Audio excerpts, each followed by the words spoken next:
George and Dr. Cornel West.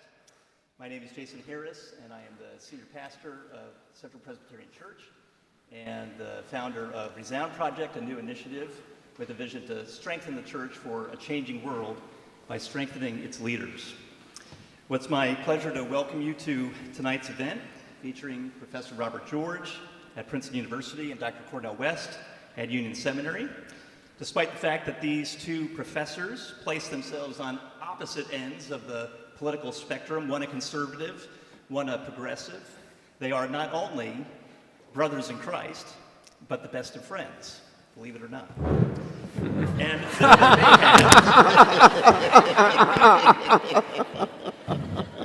though they may have serious disagreements when it comes to political matters, they both share a commitment to humbly and courageously seek the truth wherever it leads, rather than proudly and cowardly conforming to any particular ideology.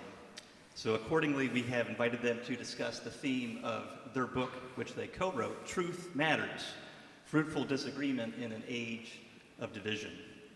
By way of background, Professors George and West have taught several seminars together at Princeton on great books and ideas within theology and political philosophy.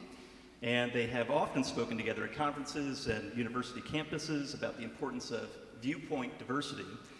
And we're thrilled that they could join us here today at a church where we can discuss not only political disagreements, but how to handle theological and political disagreements among Christian friends. So we couldn't be more excited to have the two of you here. And it's especially fitting because though Central is united to pursuing the historic Christian gospel, we are probably one of the few churches in New York City that is made up of people across the political spectrum. So I often tell people, when you sit down in a pew here on a Sunday morning, don't assume that the person sitting next to you shares your political views, because chances are they don't. So it's a wonderful gift to have you here with us tonight. So perhaps I could begin with a word of prayer, and then I'll ask an opening question so you could tell us a little bit about how the two of you became friends. So let me pray for us.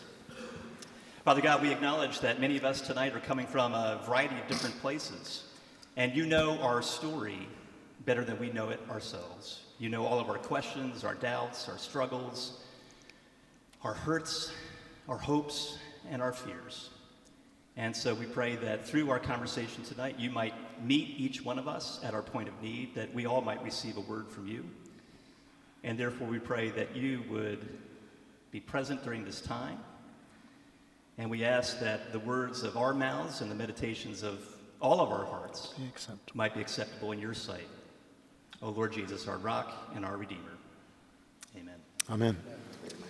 Well, let's begin by asking the two of you to at least quickly tell us the story of how you became friends, and what is it that you most appreciate about the other? Well, first let me just say, and I know I speak for Cornel as well as myself in this, what an honor it is to be at Central Presbyterian. This is my third or fourth visit. I'm not sure. I know I've been here at least twice to speak in the past. I think perhaps 3 times, but of course my first time with my dear and beloved friend Cornel, and this is a special treat. And Jason, it's so wonderful to be with you.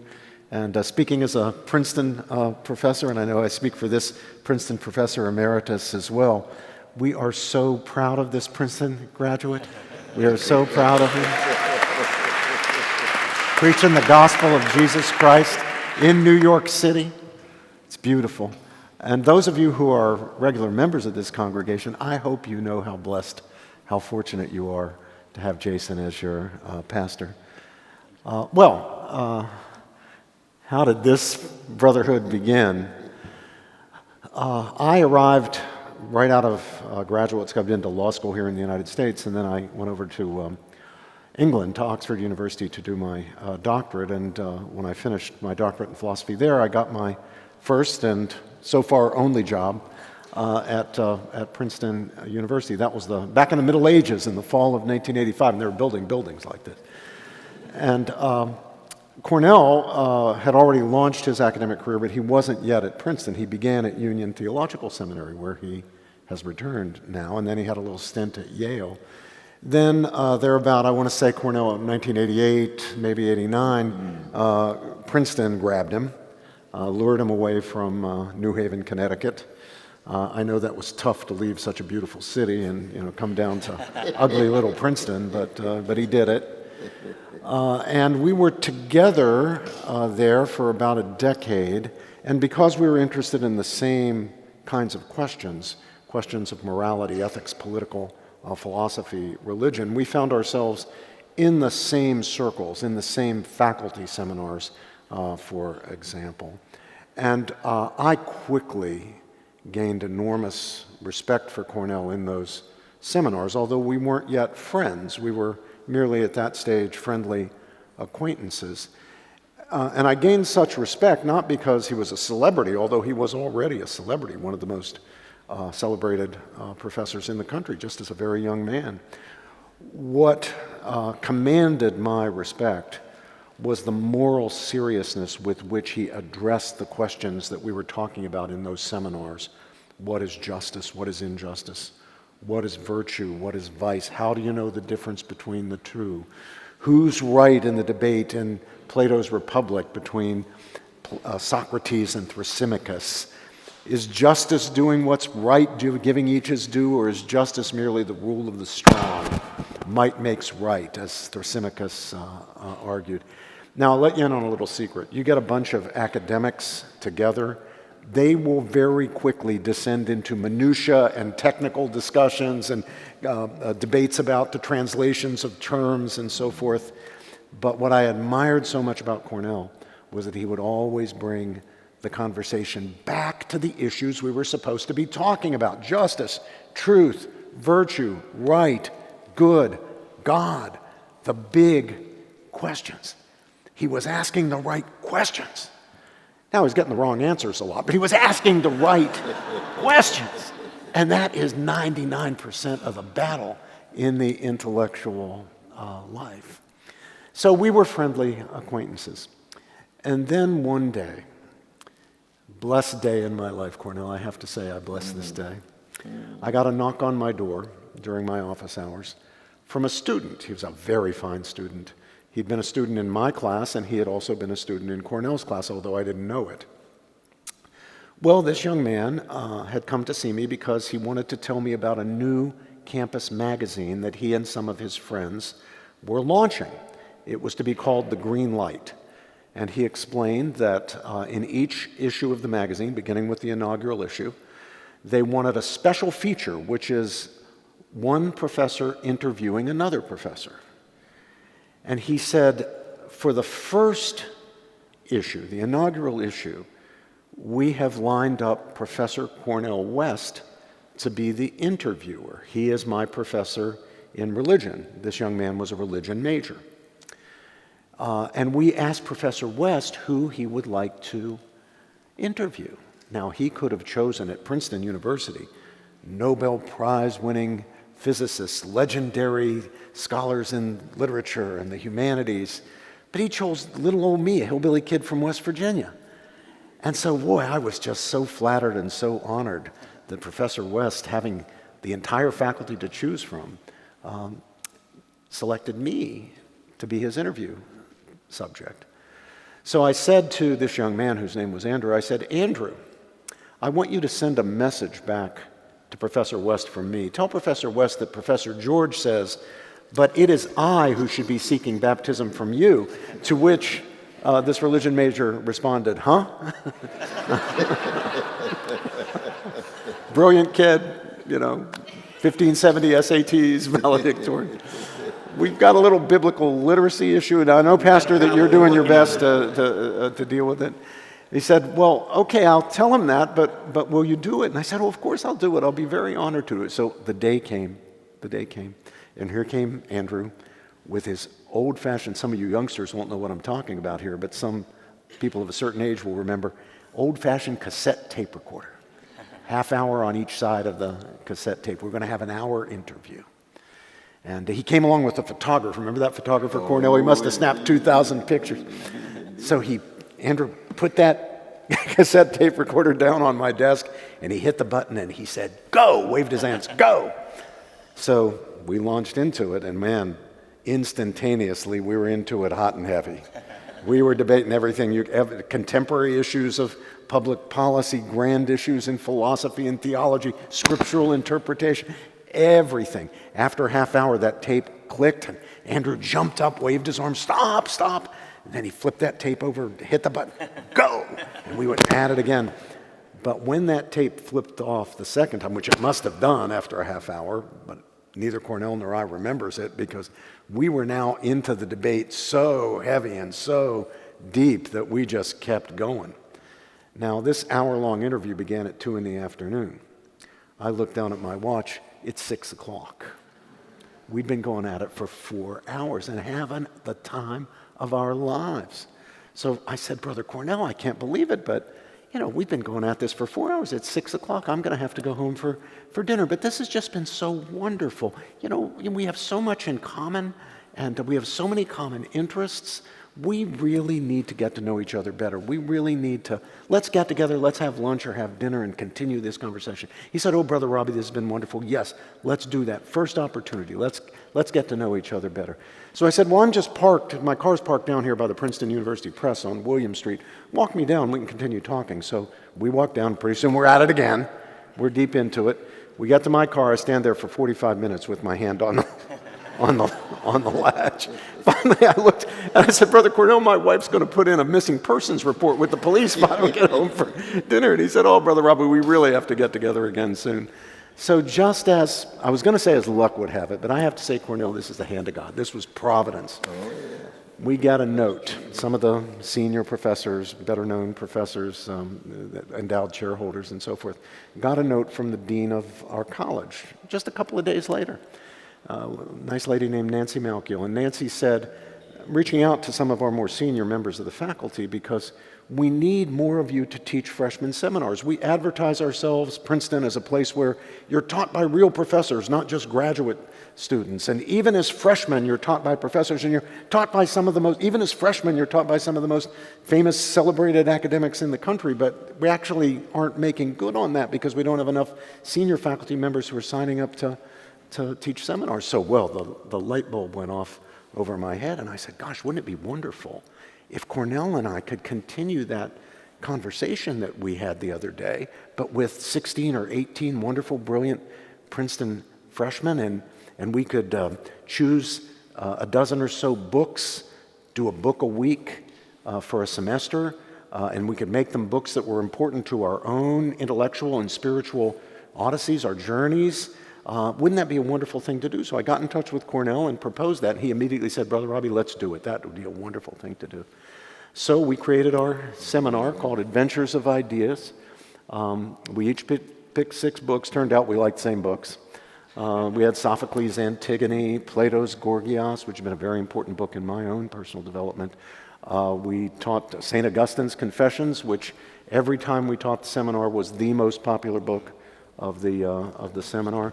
We taught that wonderful debate between Luther and Erasmus about the freedom of the will. We taught John Stuart Mill from the 19th century and John Henry Newman.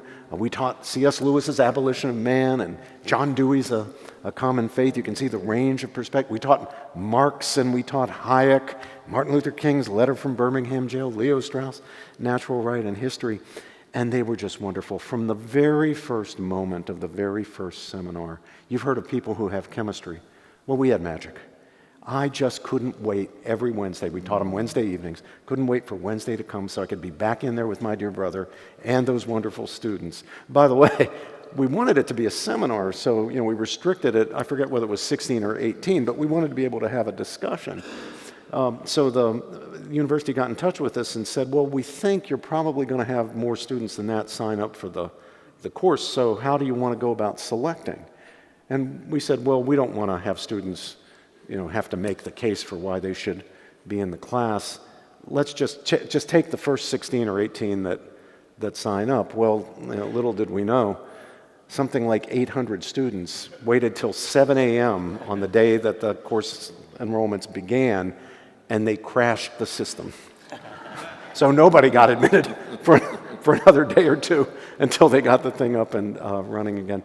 But I have to say, that teaching with my dear brother has been the most blessed experience in my academic career. I have learned so much from Cornel, not simply by precept, not simply by what he says, but by example, by what it means to be a truth seeker, a determined truth seeker and a courageous truth speaker, which is what the vocation of a scholar and really the vocation of everyone, especially every Christian, should be, to be a determined truth seeker and a courageous truth speaker. Trying to get at the truth with all your might, knowing you're never going to get there perfectly, never going to get there fully.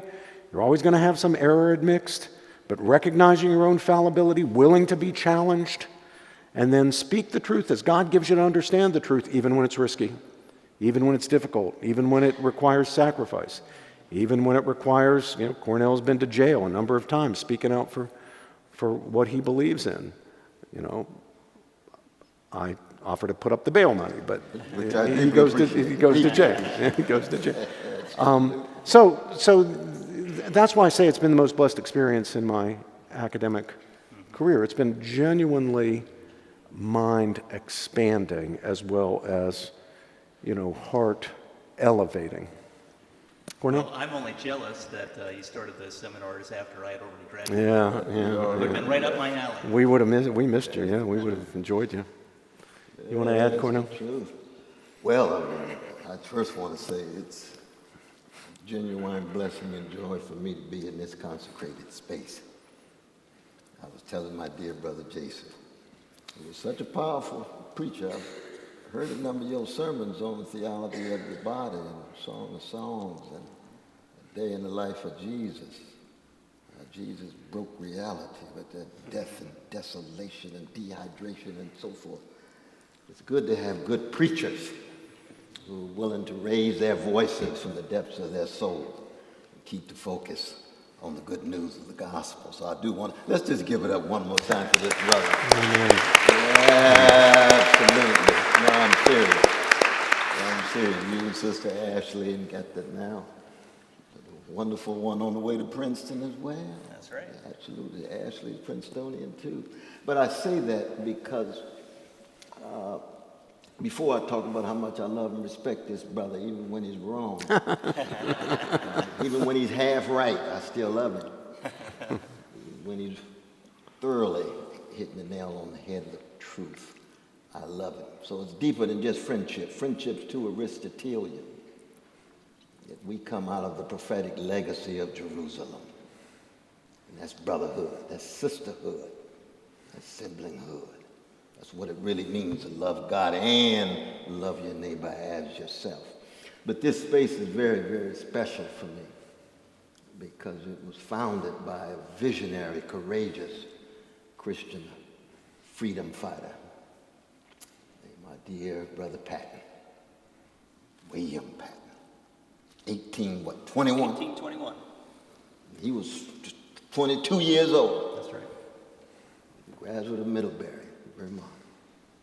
And he's also the founder of where I teach, Union Theological Seminary, that had the wisdom to break from Princeton in 1836. And he sent his son, William Weston Patton, who graduated just 5.5 years later in Union Seminary in 1842, who would be the 6th president of a historically grand and great institution of higher learning called Howard University on the chocolate side of town. So God bless you. So there's wonderful connections in terms of who I am, how I understand my own calling, not just career, my vocation, not just profession, that my mission and purpose is very much connected to this church on Park Avenue. Who would have thought that kind of influence, not just connection, but shaping and molding. And so when I come to this space, I come with a deep sense of gratitude. I don't exist without Union Theological Seminary. I arrived 50 years ago, at the age of 23. I'm there now, at the age of 73. And at William Patton and William West Patton. not just their abolitionism and their tremendous courage, trying to keep track of precious black people who at that time were dealing with barbaric slavery and barbaric slave ships and barbaric slave auctions and barbaric slave plantations, but just committed to the gospel that led them to bear witness, to raise their voices, not in a spirit of self-righteousness, but because they're called to be Christians, and you shall know them by their love. You shall know them by the joy connected to that love.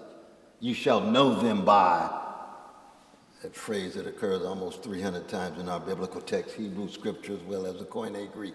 Be not afraid. Be not afraid. That's the Patton family. That's the Patton family. That's Central Presbyterian Church. That's my dear brother Jason, sister Ashley. So when it comes to my dear brother Robbie, now he's Catholic, so let's make a shift.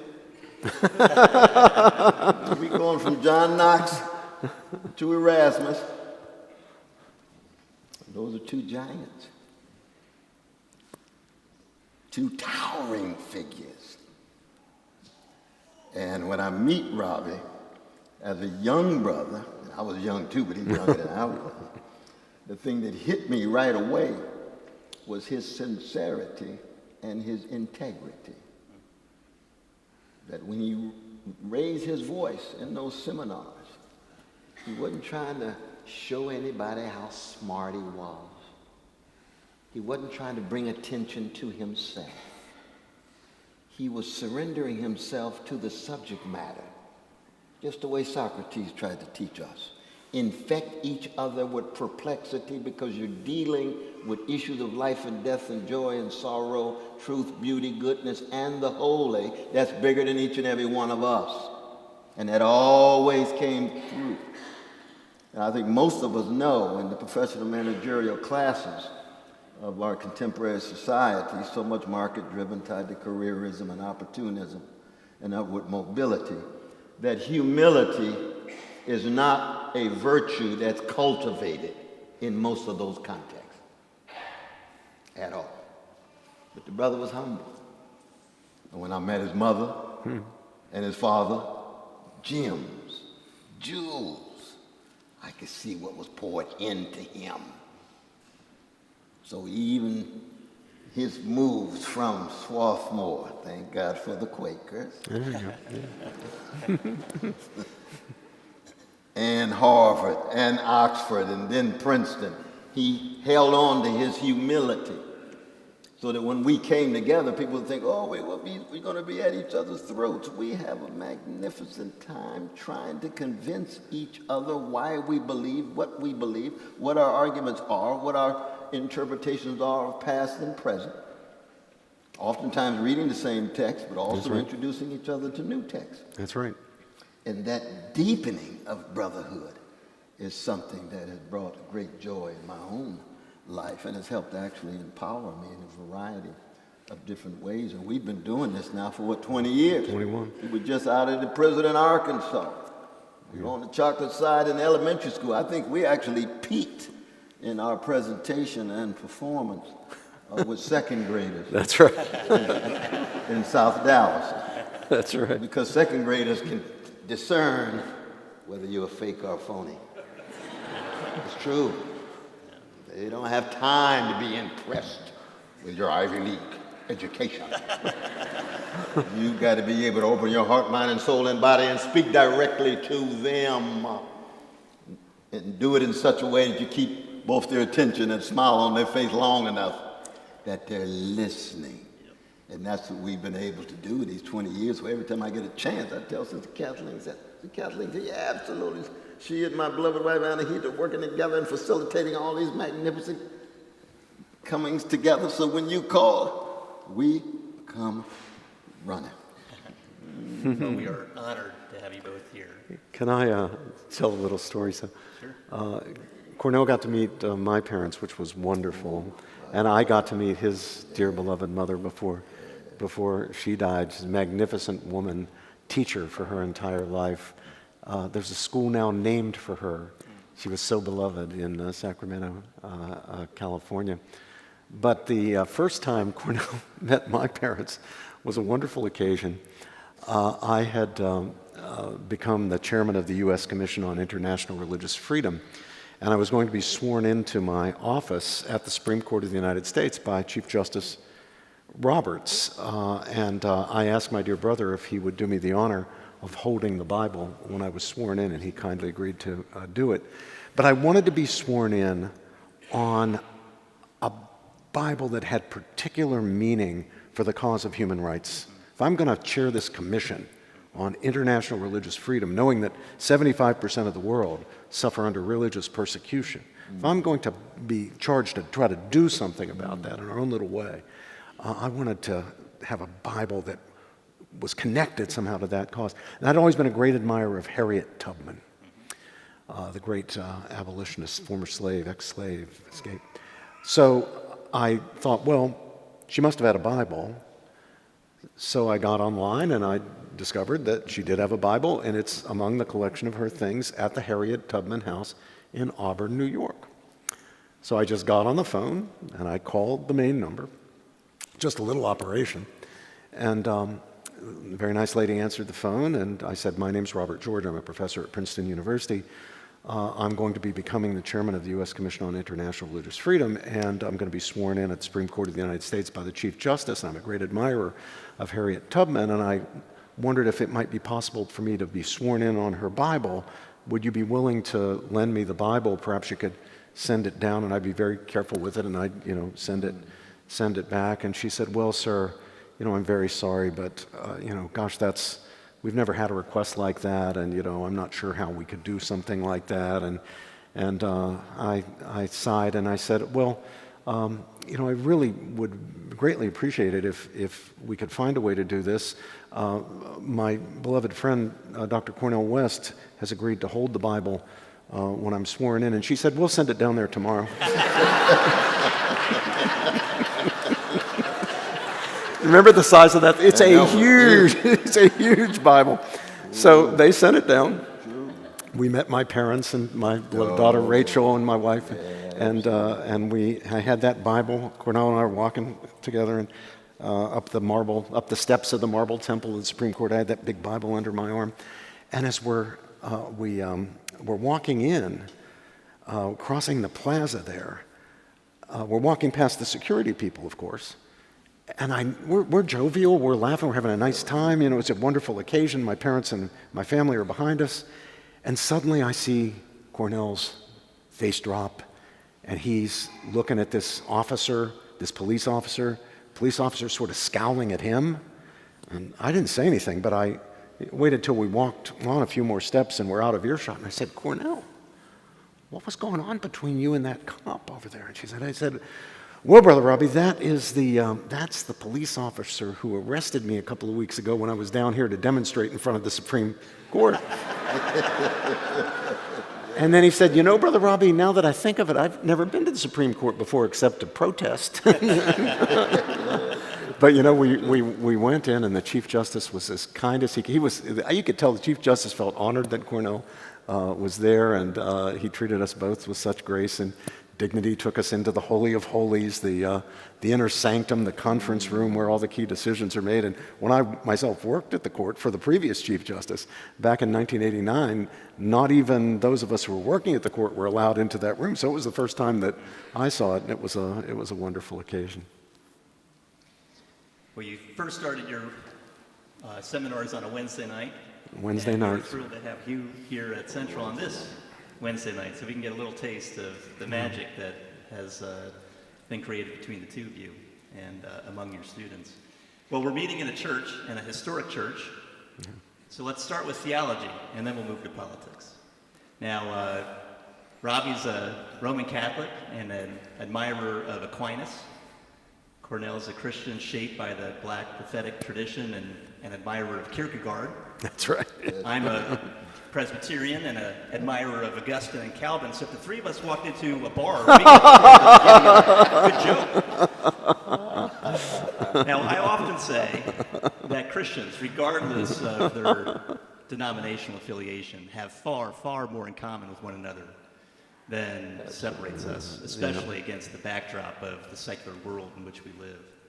But I'd like to begin with asking both of you, well, how would you sum up the essence of the Christian message? What is the gospel, Cornel, that you would say we must proclaim as Christians? And then where do you agree and disagree with one another in terms of your expression of Christianity? But more importantly, how do you disagree with one another?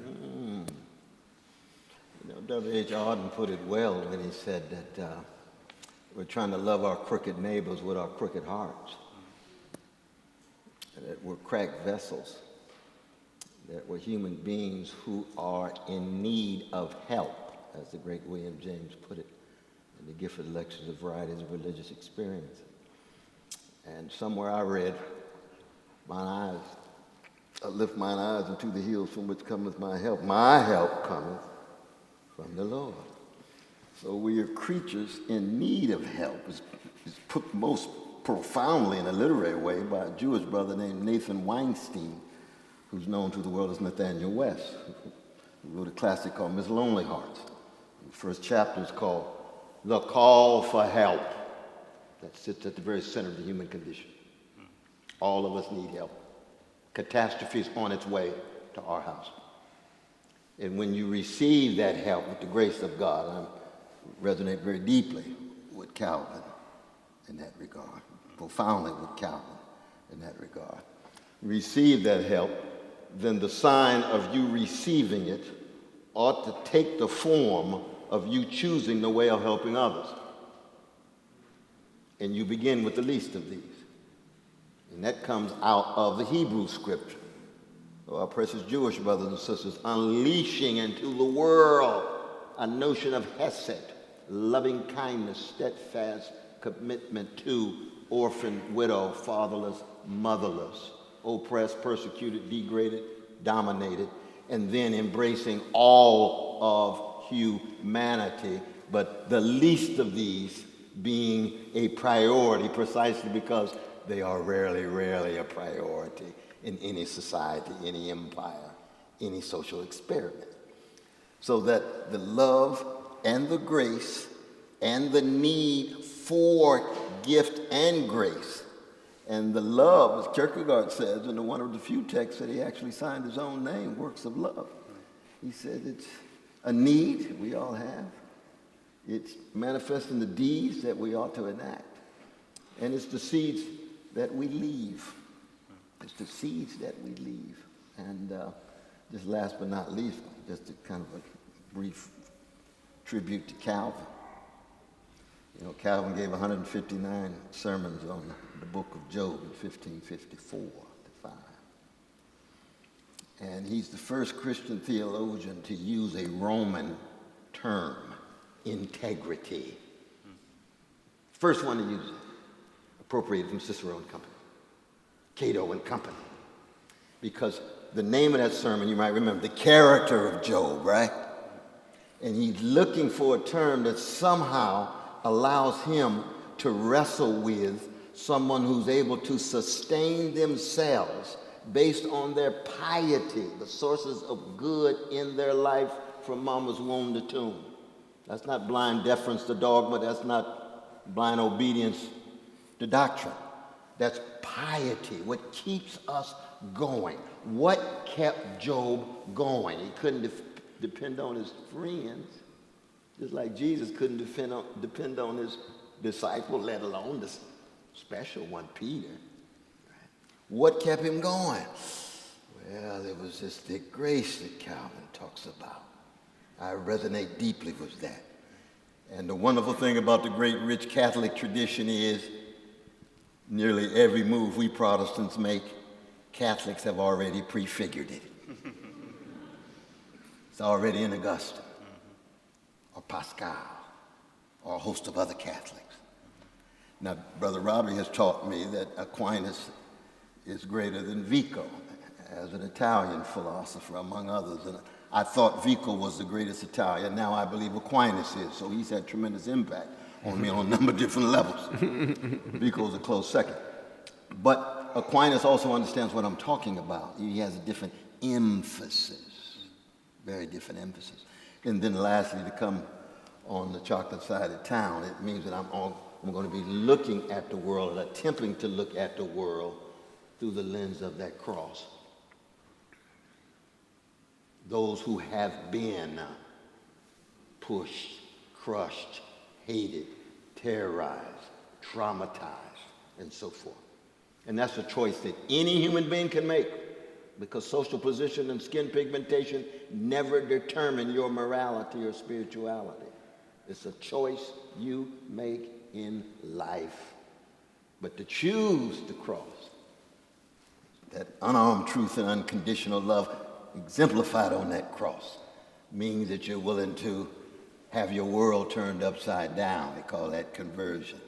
And then to live a life where you're in the world but not of the world. You call that living over against the grain of the world. And the dominant grain of the world is organized greed and weaponized hatred, institutionalized indifference, and routinized cruelty. That's most of human history. That's what it is. And you have these moments of interruption of those who choose to go another way.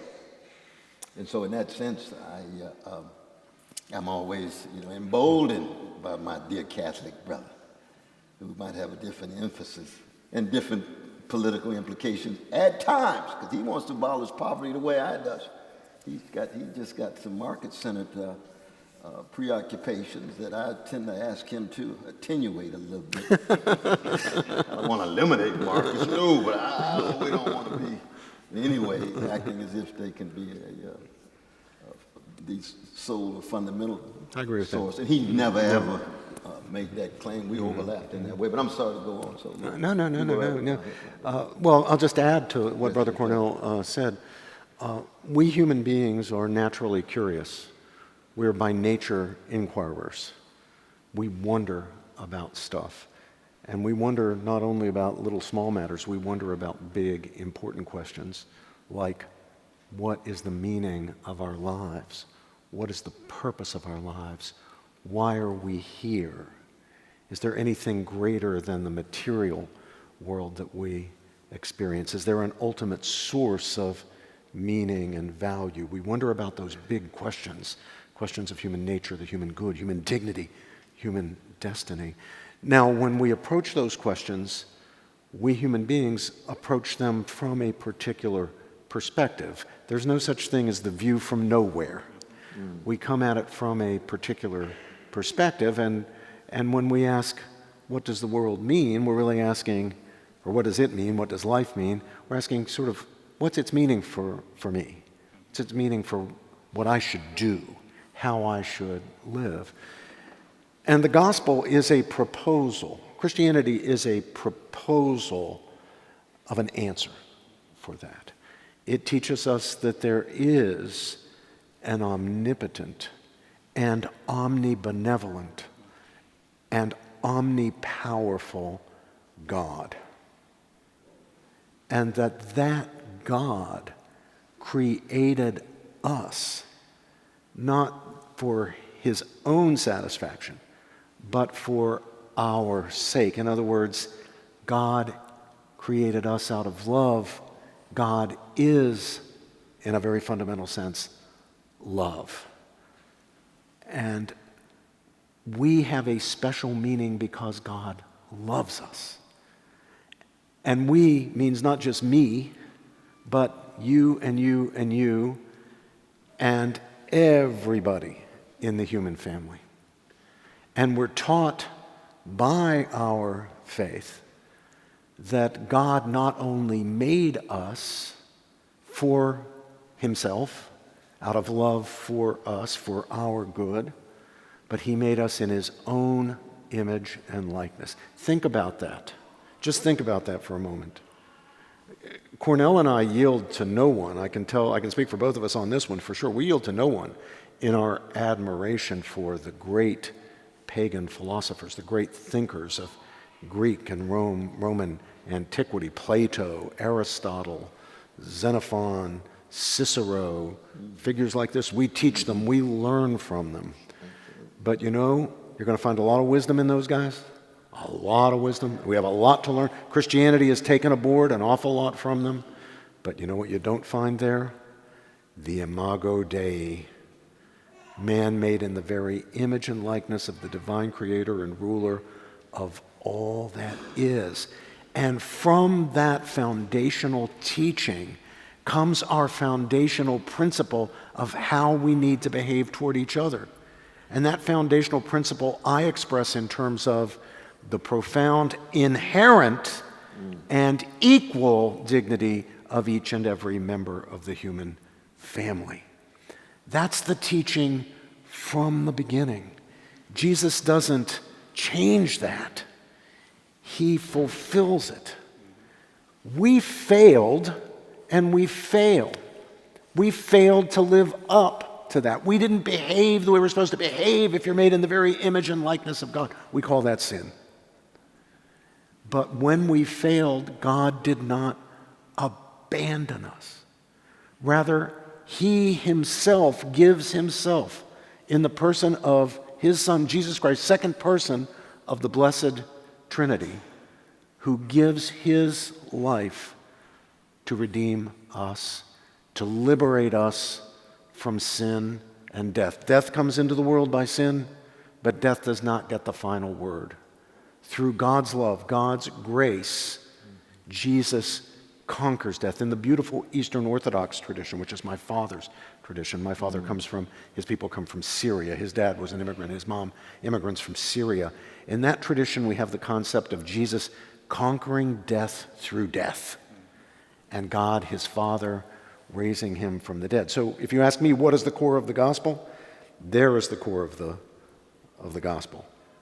And that, I think, is what is believed by Christians of all stripes, East and West, Catholic, Protestant, across the spectrum. Now, there are various doctrinal differences, different readings of Scripture, and so forth.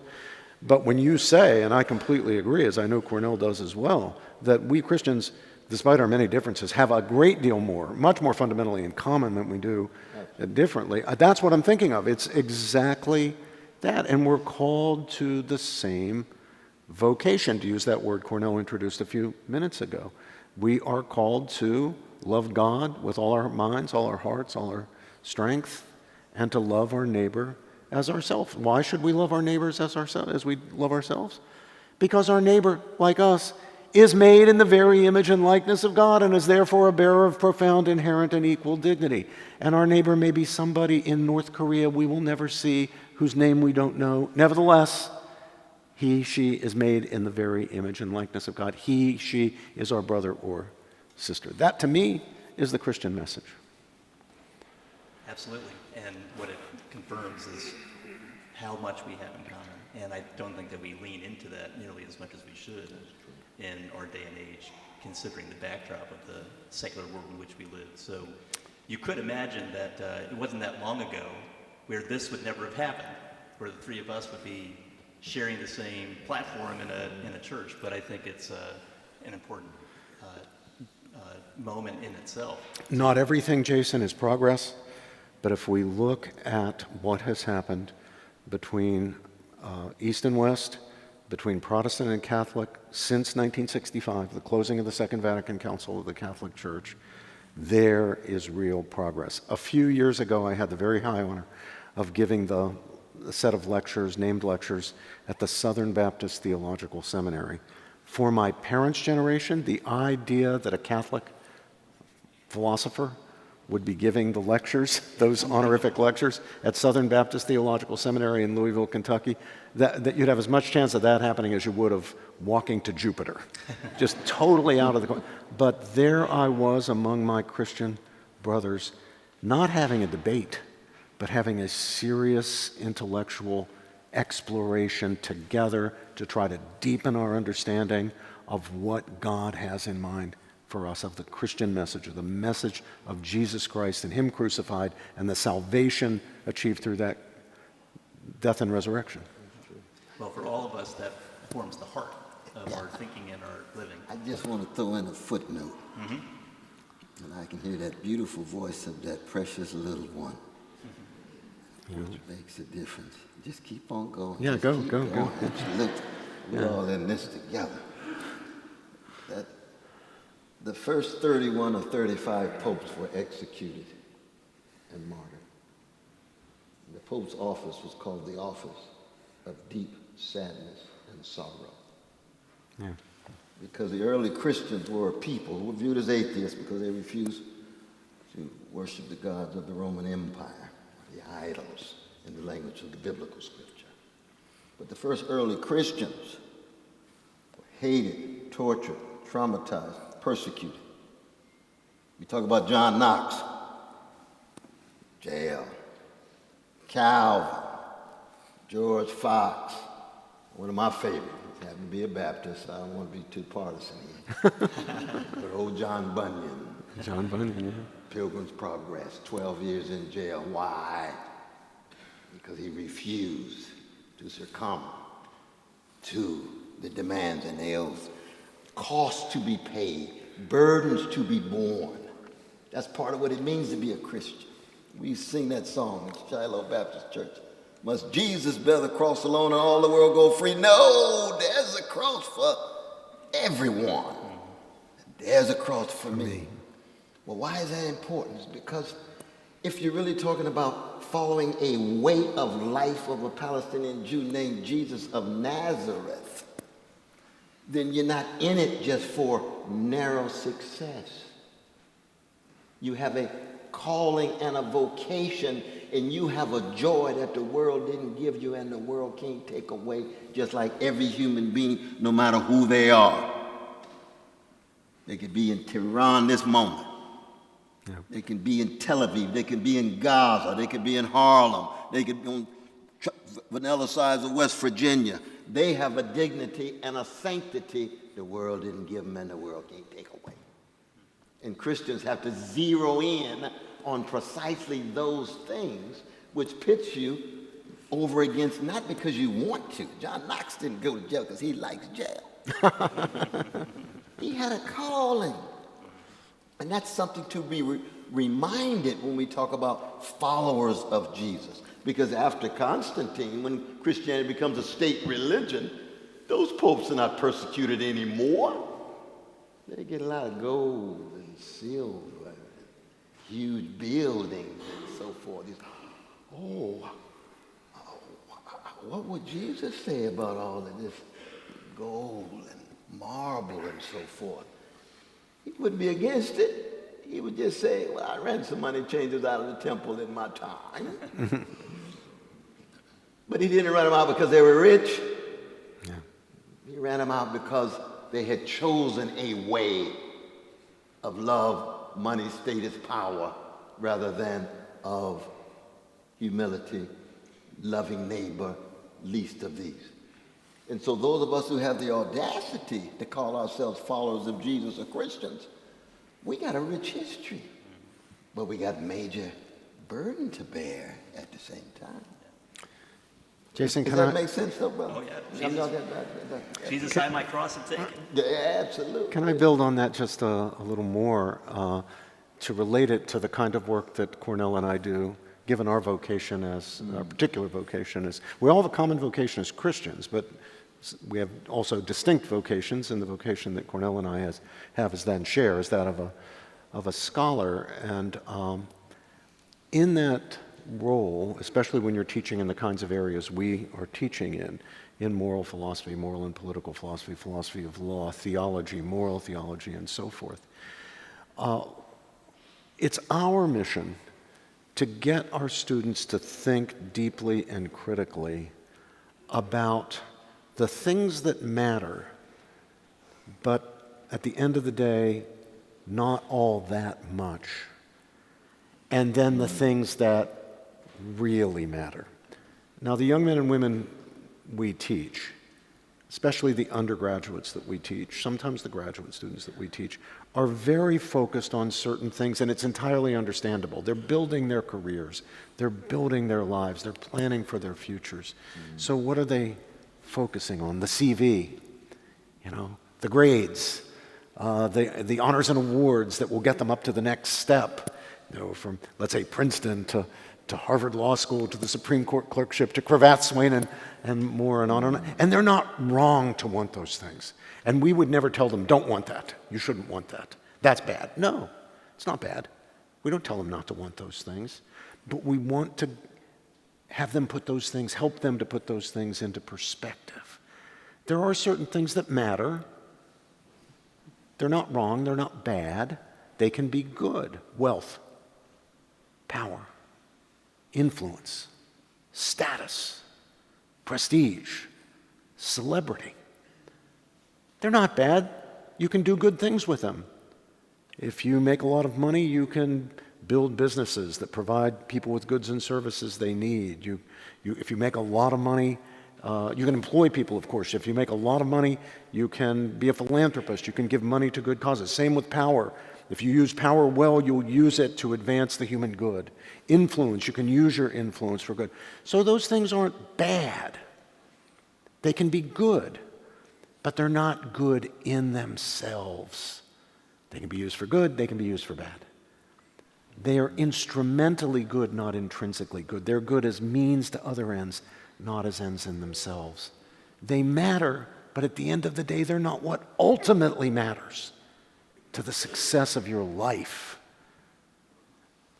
What ultimately matters are the things that we desire, intelligibly desire, not just as means to other ends, but for their own sake. Faith, family, friendship, knowledge and its pursuit, beauty, integrity, honesty, compassion, decency. Those aren't mere means to other ends. Those things are ends in themselves. Those are the things that really matter. But when you're young and you're making your way, you can lose your focus. You don't turn against faith, family, friendship, and so forth, but you're not thinking about them. You're not prioritizing them. You can fall off, drift off into prioritizing the things that matter, but ultimately not all that much. So if we do our job correctly, we're getting them to think about that critically. Are you where you want to be? Should you be prioritizing wealth, status, power, influence, prestige, celebrity? Or should the priority be on faith, family, friendship, knowledge, beauty, integrity, decency, compassion? If we're doing our jobs correctly, we are helping the young men and women entrusted to our charge, to our care by their parents, by their families, to be determined truth seekers and courageous truth speakers, what we should all as Christians be trying to be, certainly what we as scholars should be trying to do. That more fundamentally than career and all that other stuff, as important as that other stuff is, and it's fine, it's good, it is important, it matters, but what matters more are the things that ultimately matter. So to that end, some scholars and thought leaders would say that what we're experiencing right now is the death of Western culture, that increasingly there's more people who say there is no God, there is no sacred order, there is no eternal right or wrong. All there really is the horizon of the self. And in contrast to that, it seems to me that the two of you function like Christian humanists. You're trying to embrace and to amplify the very best of the West in order to get people to think about the questions that are most important and that will determine the trajectory of their lives. So when it comes to the pursuit of truth with a capital T, in your minds, how do you define and seek the truth? And what have you learned from one another about the truth with a capital T? Boy, these are wonderful questions. And I like what you said about Western culture, Western civilization, or whatever. See, all of these constructs, as you know, are in no way monolithic or homogeneous. There's a variety of different voices, figures, movements within these traditions. Every empire has been roughly about 70 or 71, Neil Ferguson tells us, since the beginning of our species. The United States is about 68. And what's distinctive about the American empire is we tend to be an empire that deny we're an empire. So that's not a mature starting point for a discussion. Yes, indigenous peoples and lands and so forth. No, it's not just a democratic experiment. It's a very precious democratic experiment predicated on indigenous peoples being here. New Amsterdam, New York. Prior to New Amsterdam, indigenous folk. And then, of course, there's the slavery. White working brothers with no property can't vote. The patriarchal households vis-a-vis women. And then not treating our gays and lesbians and precious trans with dignity, right? So that when we think of the West, I love how you put it, it's the best and the worst. Just like you think of ourselves, it's the best and the worst. Martin Luther King Jr. is as American as the Ku Klux Klan. They're both thoroughly American products. One's the best, one's the worst. All human beings, all cracked vessels. So the question is, how do we accent the moral and spiritual dimensions of any culture, any society, and stay in contact with the best? That's why we teach those texts, not just because they're the best that provide answers, but they're the best that get us into a conversation, so we have to wrestle with how we come up with choosing the best. And we don't ask our students where they come down. We're not into indoctrination. That's right. We're into education. But one of the ways you find out the best, and this is something that Brother Robbie and I do all the time, when the students come in our class, we tell them, you have entered this classroom in order to learn how to die. And they said, God, I thought it was just a grade. I thought it was just a class. No, Now, education at its deepest level, just like falling in love at its most profound level, is learning how to die in order to be reborn. Because when you give up a certain assumption and presupposition, that's a form of death. And when you emerge more mature, more developed, that's a form of rebirth. Just like when you fall in love, you got to kill some of that narcissism and hedonism and egotism. And now you entangled with another self with a smile on your face, at least for a moment. We don't know how long it's going to last. But you know something new is happening because of change and a transformation. The process of living and dying. And one of the ways you stay in contact with the best is the tried and true to sustain quest for truth, beauty, goodness. And you see these figures. When you disagree, they were tried and true. They held on for dear life. And you need to be in conversation with them. You need to learn from them. Your voice has to bounce off against their voice. I come from a black folk whose anthem is lift every voice. It's not lift every echo. If you're just going to be an echo extension of a silo, then stay in your little parochial tribal context, and you'll never find out who you really are. You'll just be an imitation. You'll never be an original. Can't be a jazz man or a blues woman unless you find your voice. Quit imitating other folk, other singers, other players, other thinkers, and so forth. Just like your fingerprint, you are an original. Now, do you have the courage to find your voice? How do you do that? By being in contact with the struggle for the best. So the best of the West, Western critiques of Western crimes, the best of Asia, Asian critiques of Asian crimes, the best of Africa, African critiques of African crimes, because every culture, every empire, every civilization has the best and worst that shot through our souls, the battlefield of our souls, in which that war is taking place every minute. New Testament says our Jewish brother Paul, who decided to go a Christian way, as a Jewish brother under the Roman Empire. He says Christians must what? Learn how to die daily. That was the great Dorothy Day's eulogy for Martin Luther King Jr. when he died. Look at the Catholic Worker, April 5th, 1968. What did she say? Martin Luther King Jr. learned how to die daily. Drop the mic. That's all she got to say. Because he's continually, like Augustine, wrestling with the inside and the outside, dying, reborn, dying, becoming more mature. And once we give up on that, then it looks as if a culture is beginning to run out of gas. Then the greed takes over, the hatred takes over, the envy takes over, the cowardliness takes over, the conformity takes over. And empires do come and go. There's no doubt about that. Anytime they no longer have access to the best of what went into the shaping of them, they're going to go. Now, I don't say it was death in that sense as an event. It's a process.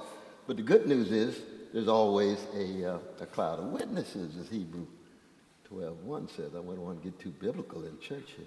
But, there's a cloud of witnesses and all the time, enduring love, joy against the grain, bearing witness, willing to pay a price.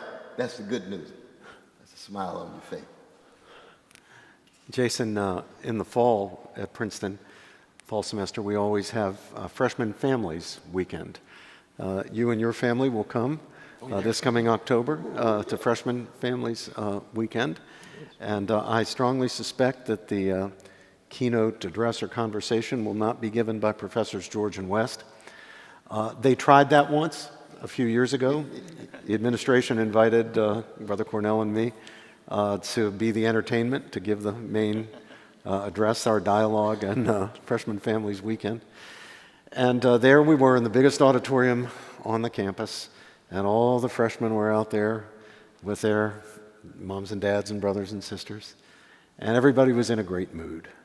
I mean, they're at Princeton, their ticket is punched, their futures are secure, they're going to go on to Goldman Sachs. You know, things are going to be great. Okay. And the president of the university very kindly opened the ceremony, and then the dean, Jill, Dolan. Yeah, Chris opened it up. Then Jill introduced us, very generous, gracious introduction, and then it was up to us, and they assigned us the topic. So it's not our fault. They assigned us the topic, and the topic was, what is the purpose of a liberal arts education? What's the purpose of the education you're going to... So I started, and I began to make the case that I just made to you, that the fundamental purpose is not career advancement, though that's good, and we hope that you all have great jobs and you make a lot of money. Remember Princeton University, when you do make a lot of money, we want you to have that material success and that worldly success. But the most fundamental reason you're here is to learn to lead the examined life, to wrestle with the great questions, to be challenged, to be unsettled, to have to think deeply, engage the most profound thinkers, the best that has been thought and said on all sides of issues throughout history, to wrestle with the great ideas, and to learn to be self-critical. Well, I look out and I could tell I'm just not making a sale. I am just not making the sale. I mean, I think they wanted to hear more about Goldman Sachs and all that. So finally, I just kind of shrink back in my chair, and I said, well, Brother Cornel, what do you have to say about this? And Brother Cornel leans in like you saw him a moment ago, and he said, you have come to Princeton to learn how to die.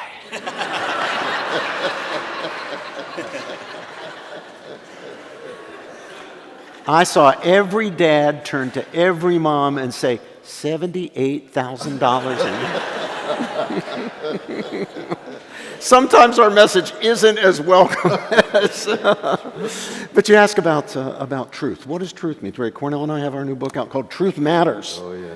All right, well, if it matters, there must be such a thing as truth. And of course, a lot of people don't think there is such a thing as truth. Or a lot of people think there's truth, but only in the sense that you have your truth and I have my truth, and that truth is a matter of how you feel. It's not an objective reality over against us that we should shape our feelings in view of the reality of. So what actually is truth? That, of course, is Pontius Pilate's question. Put to the one who is the way, the truth, and the life. For these purposes, I would say truth is being in touch with the way things really are, whether it is in the world, in the physical world, the natural world, the social world, whether it's in the domain of logic, whether it's in the domain of technique, where we're trying to bring efficient means to bear to achieve our given ends, our pre-given ends, getting a bridge that actually holds up when cars drive over it, getting inflation down, whatever technical task we're after. There are going to be some ways that work and some ways that don't work. There's going to be a law of non-contradiction in logic, and if you contradict it, you're out of touch with the truth about things. The earth really does not sit at the center of the universe, and the sun doesn't go around us. We go around the sun. Those are truths, and there are similar truths when it comes to the moral life, to morality. There are truths about justice and injustice, virtue and vice, right and wrong, good and bad. And there are truths about religion. There's truths about God, who Jesus is, and so forth and so on. Now, when we acknowledge truth, we can quickly see that we need to be about the business of seeking it and finding it to the extent that we can. But that's an important caveat, to the extent that we can, because we have to go in recognizing we're never going to have it perfectly. We're never going to have it fully. There's no ideology or political party that has a monopoly on the truth. No one has a monopoly on the truth. And everyone is going to be wrong about some things. Right? I mean, all of us have some true beliefs, but all of us, correct me anyone out there if I'm wrong, all of us have some false beliefs in our heads, right? Is there anybody out there who just has true beliefs in his or her head and no false? Raise your hand. Anybody? Don't be shy. No, we all know we have some false beliefs. What's the problem? We don't know which ones they are. If we knew which ones they are, we'd swap them out for true beliefs. But what Cornel and I try to bring home to our students and to the academic world that needs to learn this message, hear this message, is that nobody is ever going to swap out any false beliefs and swap in true beliefs if they don't allow their beliefs to be challenged, to be criticized, to be subjected to rational scrutiny. If you insulate your beliefs because you cherish them too much, you hold them too deeply, they're too central to your identity, if you insulate them from critique or challenge, then you're only going to be confirmed and reconfirmed and affirmed and reaffirmed in what you already believe. You'll be affirmed in the stuff you believe that happens to be true, but you're also going to be affirmed in the stuff that you believe is false. You're not going to make any progress toward deepening your understanding of the truth, broadening your understanding of the truth, from which we draw two lessons. Number one, a lesson for the society and especially for the academic world. You need freedom of thought, inquiry, discussion. No belief, no matter how deeply cherished, no matter how central to our identities, should be immune from being on the table for criticism. If the belief's true, its truth should be able to withstand challenge. So we need freedom. That's what academic freedom is all about. That's the fundamental case for freedom of speech. John Stuart Mill made it in the middle of the 19th century, and it was true then, and it's true now.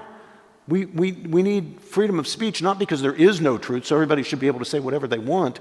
No, we need freedom of speech because there is a truth, but we frail, fallible, fallen human beings are not going to get it every time. We're going to err. We're going to be wrong about some things.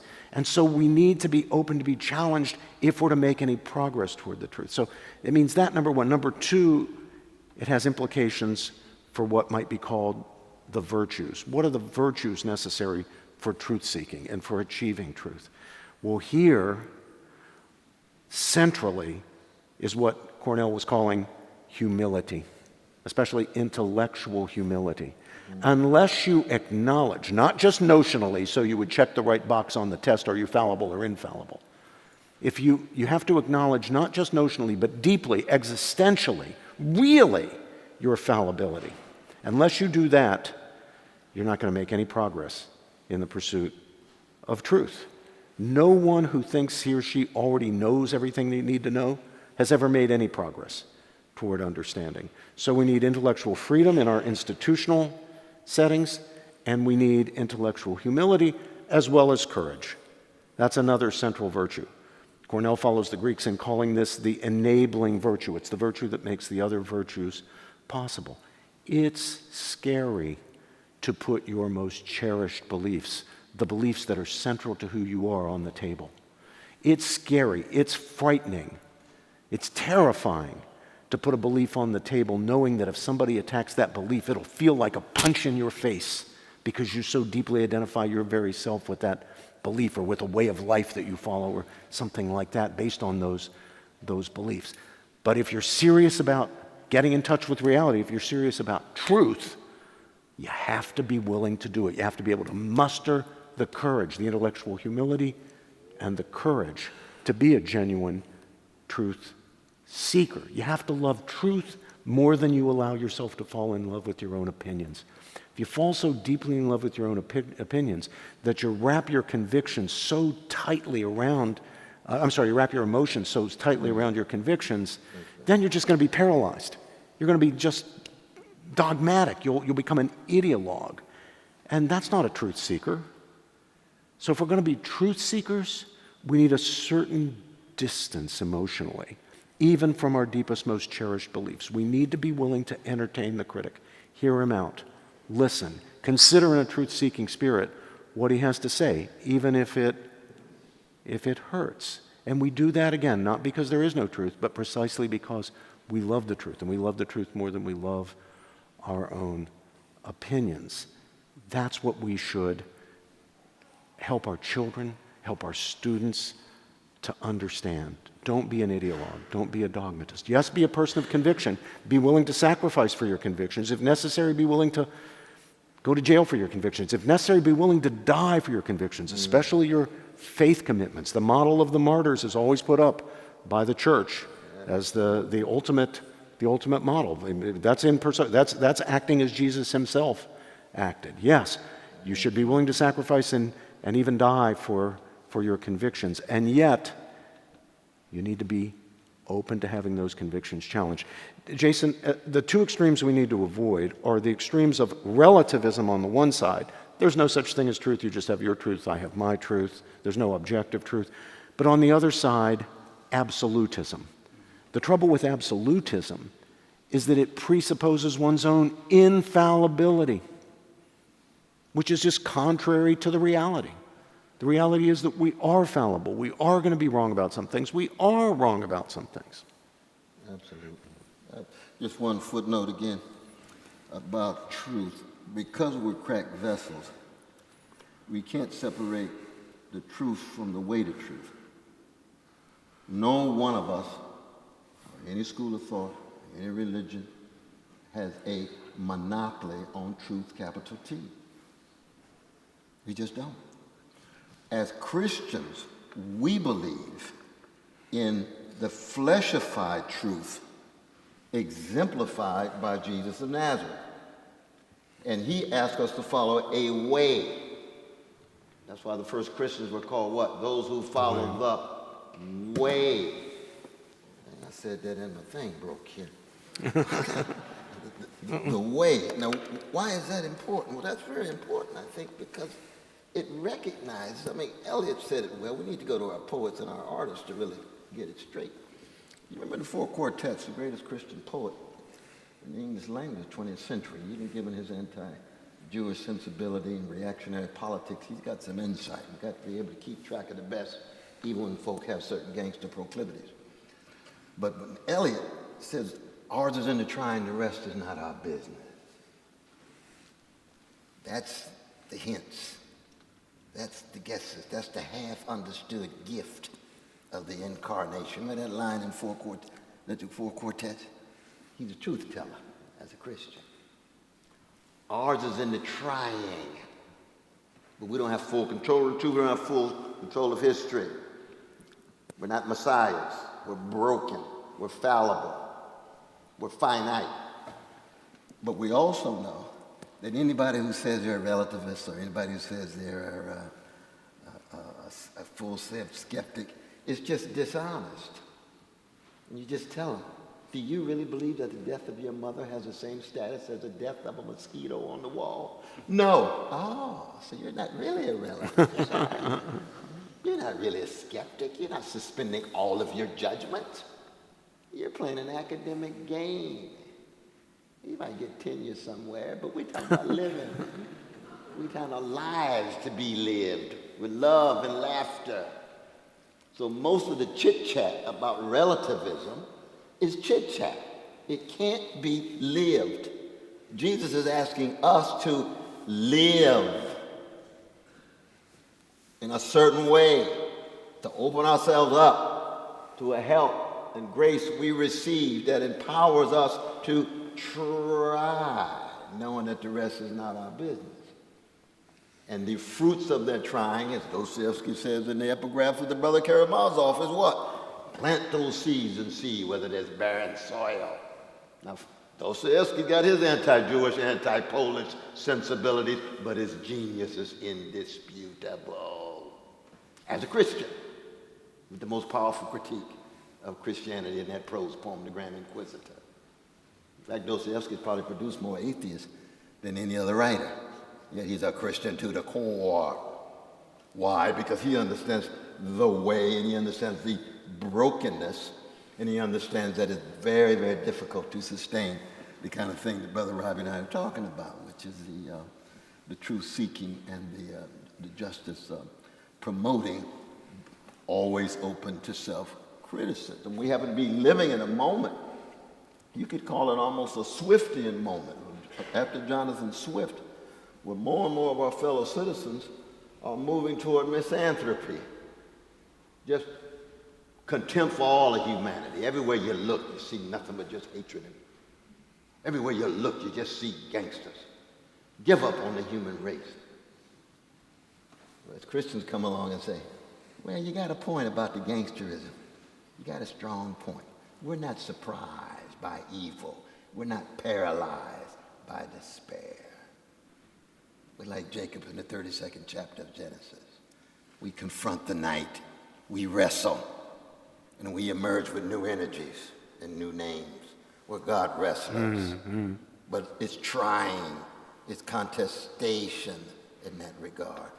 But I think, especially the younger generation, a lot of them just saying, you know, everywhere you look, we human beings just generating more hatred and greed. Looking at these unaccountable elites, all of these massacres all around the country, the precious children, no matter what parts of the world, are being crushed. What makes us think we have any sources of hope at all? And of course, then you say, well, you haven't been to Central Presbyterian. You got to come here and understand what the gospel is. And there's other churches too, but you got to come here and understand what the power in that blood actually is. And it's in the Catholic Church too. Oh, absolutely.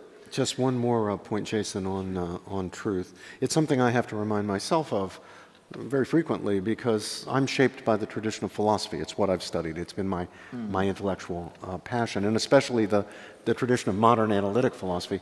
So the temptation is to suppose that truth is a matter of propositions. And there is some truth in that. I mean, it is true that there are some true propositions, there are some false propositions. We examine propositions to determine their truth or falsity. But we as Christians understand that truth is ultimately not reducible to propositions, that the ultimate truth is actually not a proposition but a person.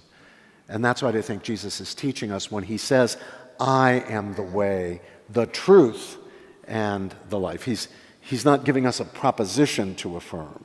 He's inviting us into a relationship with him. Right, it reminds me of the words of Leslie Newbegin, who said, Christians do not claim to possess the truth. We merely say we know where the truth can be found. Yeah. It can be found in the person of Jesus. Well, before we open it up to questions from the floor, I want to turn briefly from truth to justice.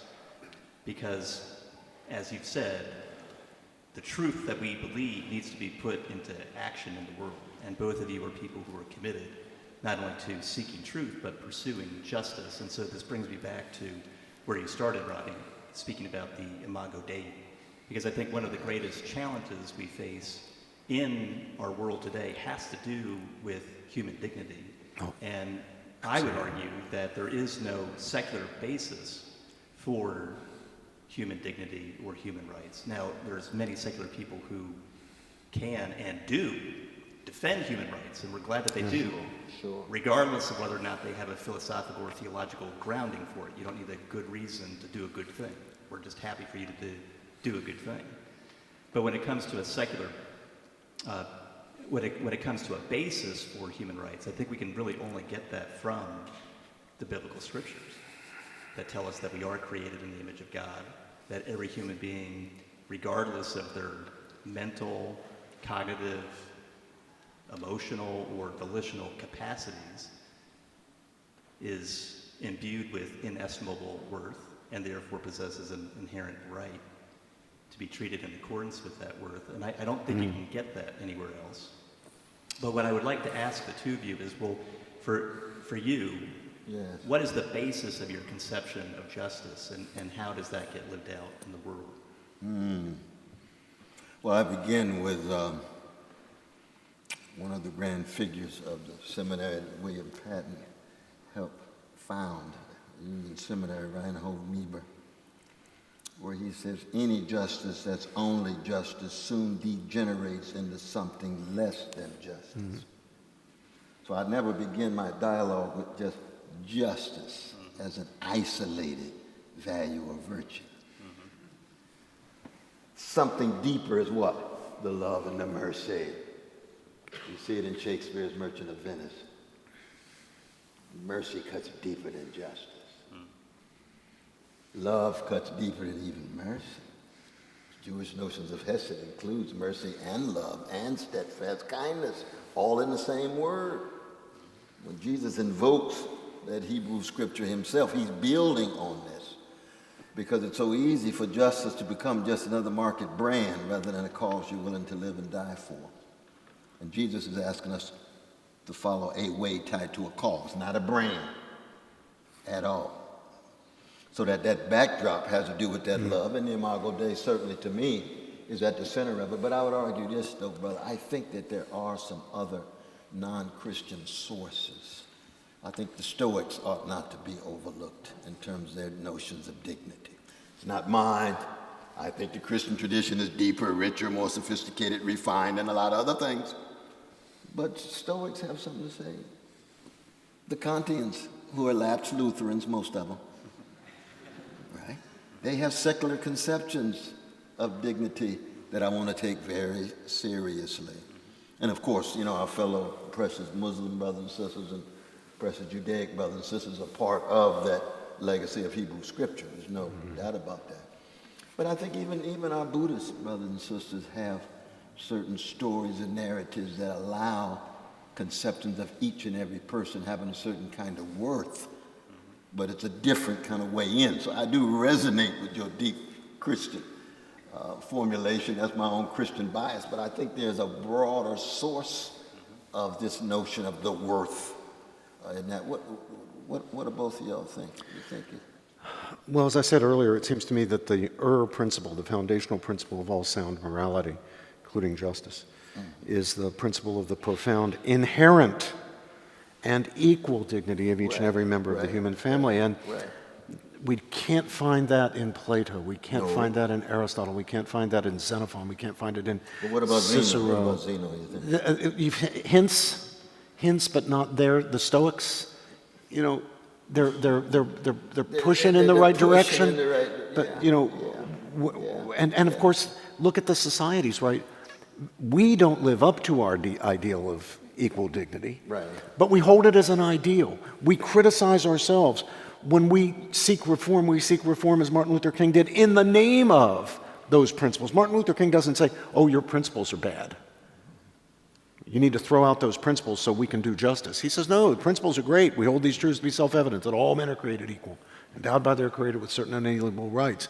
That's a good principle. That principle reflects that biblical Imago Dei idea. King says, you're not living up to it. That's a promissory note that's been written by our founding fathers.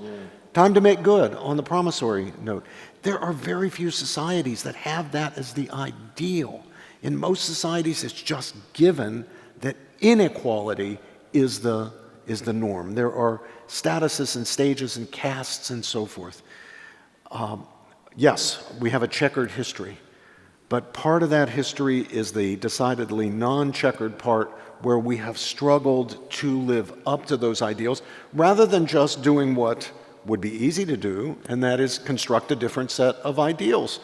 The kinds of ideals Alexander the Great lived by, which got him called in his society what? The Great. Why was Alexander Great called the Great? Because he was loving, because he was kind, because he was generous, because he was gracious? No, because he was able to dominate, conquer, exploit, enslave, destroy, kill. In his social context, that was what qualified as greatness. Look at how radically different that is from the Jewish and Christian story. So there's something really very different. Now, I think it's worth now inquiring, what does it mean? What could it mean to say when the Bible teaches us that man, though fashioned from the mere dust of the earth, mere mortal material stuff that'll someday die and dissolve, despite that, what does it mean to say that the human being, despite being made of the dust of the earth, is nevertheless fashioned in the very image and likeness of God? What's God-like about us? Well, it can't be that God has 5 fingers on each of 2 hands and hair on his head and a nose. God is immaterial. We know that that can't be it. So how are we God-like? Well, it seems to me, as it did to Aquinas, for example, that our God-likeness is in the God-like powers of reason and freedom. What do we know about God? From that very same chapter that presents the Imago Dei, we know that God envisaged states of affairs that don't exist or obtain, who recognizes that bringing such states of affairs into existence would be good, would be valuable, would be a good thing to do. I'll let you in on a little secret. When the Bible says God created the fishes of the sea or the birds of the air or put the sun in the sky and saw that it was good, it didn't come as a surprise. He knew it was good, which is why he created it. When he creates the ultimate man in his image and likeness and sees that it's good, he creates it because he's good. He can envisage states of affairs that do not exist or obtain. He can act, and not act on compulsion, on instinct, on like a demiurge to bring them into existence, but freely on the reasons he has for bringing them into existence. Well, look at us human beings. Unlike any terrestrial creature known to us, other than our own species, we human beings in our own limited way can envisage states of affairs that do not exist, a friendship, a marriage, a work of art, pursuing knowledge, envisage states of affairs that don't obtain, understand that it would be good to bring those states of affairs into existence, and then acting not on instinct or impulse like a brute animal, like a wolf or a cow, but on reason, freely bring them into existence. That's what's literally God-like. It's our rational nature, as Boethius says, that is the mark of our God-likeness. Now, our unbelieving friends, our dear friend Jeffrey Stout at Princeton, who's an atheist. Professor Stout is a great believer in human rights and in inherent human dignity. He shares that with us, although he does not share our Christian faith or any religious belief. He declares himself to be an atheist. But he can see that there's something special about the human being. Dare we say it's something God-like about the human being. We do behave the way God would behave if there were a God. Now, he doesn't account for that the way we do or the way the Scripture does. Well, the reason that we have those God-like powers is that we're made in the image and likeness of God. He rather tends to think that, well, we just have somehow, however it happened, we have those God-like powers, and then we make the idea of God in our image.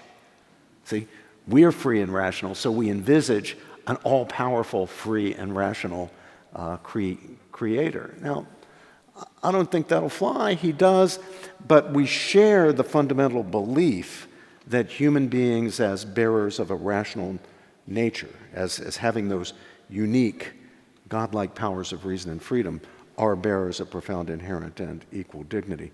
Now, it's very important just finally to say what we mean when we say inherent dignity, because this is also the key to equal dignity. Something that most societies and most times and most places do not aspire to. Alexander the Great and his society are not interested in aspiring to equal dignity. No, they're interested in conquest, domination, exploitation. Aristotle was his teacher. Yeah, exactly. And Aristotle, you find no concept of equal dignity. Special tutor. Yeah. Intimate relationship. In Aristotle, you find no concept of inherent dignity. What do you find? A doctrine of natural slavery, right? Right. Inequality, right? Now, what does it mean to say inherent? It means we don't earn it. We don't earn it because of our race or sex or ethnicity or our age or our size or our stage of development. And we don't lose it because of our condition of dependency or our weakness or our sickliness or the fact that other people hold us in contempt or the fact that we have degraded ourselves by our sinfulness. We don't lose it because it's inherent. That's what it means to talk about human rights, Jason. What are human rights after all? They're rights you have simply in virtue of your humanity, not in virtue of your strength or your beauty or your wisdom or anything else that you have achieved or acquired or been given to you. You have those rights simply in virtue of your humanity. We talk a lot about human rights, but do people who talk so much about human rights really believe that everybody, irrespective of all those things, race, sex, ethnicity, age, size, stage of development, condition of dependency, is the bearer of inherent dignity? Unless you're willing to go the whole way, you don't believe it's inherent. Unless you're willing to go the whole way, you believe it's acquired. And once you believe it's acquired, then some have it, those who have acquired it, and some don't have it. Out the window goes the concept of equality. On the way to eugenics. Yeah, it was exactly right, and that's where it brought us, right? You think about the period in which eugenics was not only celebrated, It's widely spread. it was just considered, any right-thinking person would believe in eugenics. I mean, if you believe in science, you believe in eugenics. I mean, the only people who didn't believe in eugenics, the eugenicists would tell us, are the hicks and the hillbillies and the religious fundamentalists and the anti-science people and the fools. And again, this was believed by people at Princeton and Harvard and the Rockefeller Foundation and, the great institutions of says Oliver Wendell Holmes on the Supreme Court famously declaring in that mandatory sterilization case that 3 generations of imbeciles are enough, sterilizing people because they were regarded as intellectually inferior. It wasn't the Rubes and Hicks and hillbillies that brought us eugenics. They were the only people who were opposed to it. The people who were dismissed by their so-called betters as the Rubes and Hicks and hillbillies. It was the betters, it was the beautiful people, it was the social leaders, it was the elite, the intellectual class, the business class. The churches fell into it. Even the churches fell into it. And now we look back and we say, how could anybody have done such a thing? There's a wonderful book by our colleague at Princeton, Thomas Leonard, goes by Tim Leonard, called Illiberal Reformers, talking about the way that the progressive movement went hook, line, and sinker up to its neck in eugenics. And it wasn't, we have to say, it wasn't until that 2-bit corporal in Germany became the Fuhrer and started to carry out his eugenics program, ultimately the Holocaust, that eugenics got a bad name and people began to say, oh, no, we, us, oh, no, we were never for that. Well, eugenics didn't begin with Hitler. It didn't. It didn't begin with Hitler and the Nazi thugs. The book, the central book of the eugenics movement, was published 4 or 5 years before anybody ever heard of Adolf Hitler. It was called Life Unworthy of Life, Lebenswertes Leben. And it was a book by a German medical professor and a German law professor, Binding and Hoke, which argued that there are some people who are mentally inferior and some people are mentally superior, and those whose lives are sufficiently inferior are lives unworthy of life. Lebenswertes Leben. These are people who would have considered Hitler and his thugs to be contemptible, and yet they paved the way. There's a bit of history they probably didn't teach you in school. Right. Well, one final question. There's no doubt that we're living in a time of deep political polarization and cultural fragmentation. And so what we need more of is friendships like yours. Mm-hmm. So what would you say are some of the seeds of your friendship that have sprouted and blossomed that others could apply to their own friendships within the church and within our broader society? Well, no, brother. I think the good news is that there's a whole host of fellow citizens who have genuine friendships with people that they ideologically and politically disagree. I would think at most Thanksgiving dinners that would be exemplified. With members of the family that you love deeply, you take a bullet for, but you know some of them just wrong as 2 left shoes. But the love cuts deeper than the politics. The deep fellow compassion cuts deeper than agreement on public issues, public analysis, and public policy. I think that there's been an intensification of the breakdown of those kinds of relations being highly visible, and with the new digitization and financialization of knowledge production and communication, it makes it very difficult for people to see it.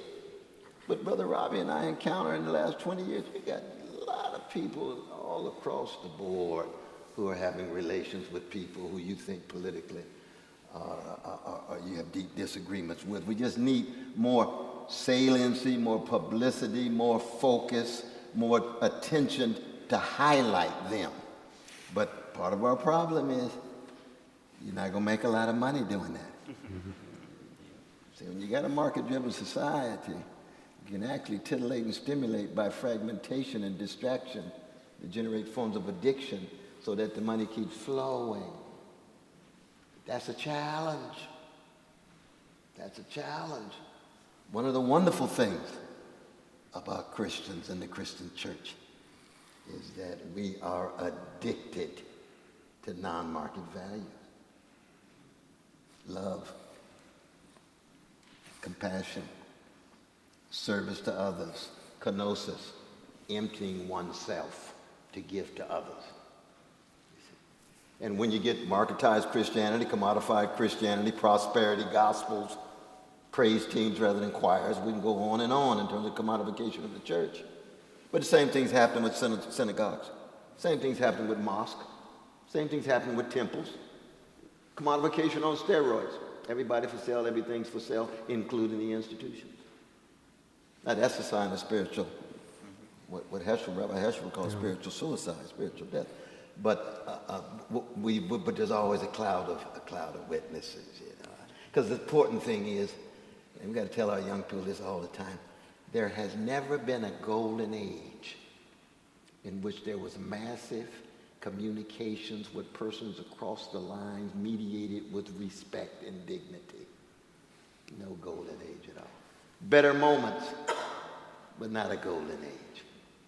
We human beings have always been locked into our forms of greed and hatred and institutionalized indifference and so forth. That's the history of who we are. We are wretched folk. Here comes the Calvinism. No, but here comes the truth. I'm not with Calvin because he's Calvin. I don't have nothing against French lawyers like Calvin. I think he was speaking the truth. I'm for anybody who speaks the truth. But the good news about the wickedness is what? Oh, we always are also so wonderful that we're working miracles, that the grace in our life leads us to do things we didn't conceive we could do. That goes hand in hand with the whole picture. And I think that's a wonderful thing about being a follower of Jesus of Nazareth. He's a prisoner of hope to the core. My wonderful professor in College of Philosophy of Religion, the late Linwood Urban, was trying to teach us Calvinist doctrines, not as a catechism. We were learning about them as other doctrines, Luther and various other doctrines. And he was trying to teach us about the doctrine of total depravity, as Calvinists understand it. And he quoted Calvin, and if this is apocryphal, please don't tell me because it's too good and I want it to be true. He quoted Calvin as saying, here's how depraved human beings are. On the day of judgment, even the elect will be obnoxious in the sight of God. That's how depraved we are. It seems to me, Jason, that in all times and in all places, we human beings learn as much, if not more, by example than by precept. Now, precept is important. Right. You have to teach, and sometimes you have to preach. Teachers, preachers have their place. Three of us up here are teachers and preachers. Well, we got two preachers and a teacher, I suppose. No, Robbie can preach. I'm a lay brother. He's a preacher. I've heard you preach, Gordon. I've heard you preach in church, so I know you can preach. Well, that was the Holy Ghost in me. There you go. But as important as precept is, teaching and preaching is, there's also example. And all times and all places, all societies, whatever they hold the virtues to be, the way they communicate the virtues in very large measure is by example. Saints, heroes, and so forth. People we look up to. It's just how we are. It's the way we're made. Nothing wrong with it. In fact, it's good. It's good that we learn from the examples of others. Now, unfortunately, bad example can also lead us astray, but we need good examples. Now, when it comes to overcoming this very dangerous polarization, it is very dangerous. Don't kid yourself. Republican government can only take so much polarization because it requires civic friendship, some significant measure of civic friendship. We get to the point where it becomes widespread that people treat their political opponents not as fellow citizens with whom we disagree, but as enemies to be defeated and even destroyed. We're in trouble. Now, we're not where we were in 1861, thank God, and I hope and pray that we will never be in such a place. But we are where we were in 1800. The bitterest election in all of American history. The most divided polity, right at the point where we were testing whether in a democracy there could be a peaceful transfer of power from losers who had held office before, John Adams and the Federalists, to winners, Thomas Jefferson and the Democratic Republicans. And they loathed each other, not just the men, although they were friends and became enemies, then later became friends again, but the public. The Democratic Republicans and the Federalists couldn't stand each other. They couldn't understand how they could be citizens together. It was very unclear whether the Federalists would yield the White House, would leave. Thank God Adams did. He saved the country by doing that. Washington deservedly gets a lot of credit for the example he set of the presidency. Adams deserves an enormous amount of credit, not because he was such a great president during his term, but precisely because he did hand over office to Jefferson when he was defeated in the election. But it was such a bitter election. There was so much hatred in the country. It was unclear whether the Republicans would survive. Thanks be to God, the public did survive by the good actions of people like Adams. And there was ultimately at least some measure of reconciliation, although the slavery issue, of course, continued to fester to the point at which things did come to civil war and 750,000 deaths, unspeakable, unimaginable carnage in a population of only 20-something million. So we're in a dangerous place right now with the degree of polarization. If we're to overcome it, our people, especially our young people, need to see examples of people who treat those with whom they disagree as fellow citizens, fellow truth seekers, fellow pilgrims on this way, stumbling as we must, cracked vessels that we are, as Cornel says, in the dark, but with a civic friendship, with an understanding of each other as fellow citizens. And when I say we need role models, I'm not just talking about celebrities. I don't think they're up to it. I'm certainly not talking about politicians. It would be good if we had more role models, more the kind of Reagan, Tip O'Neill, Ronald Reagan, Tip O'Neill type, or Antonin Scalia, Ruth Bader Ginsburg type models. Yeah, we'll take them when we can get them. I'm not going to put out I'm not going to invest a lot of optimism in them. But I mean the moms and the dads and the grandmas and the grandpas and the aunties and the uncles and the pastors and the teachers and the coaches and the librarians. The people who know children by their names, the kids in the neighborhood, the grandkids, the kids on the Little League team and the scout troop, at the ballet, and the kids know their names.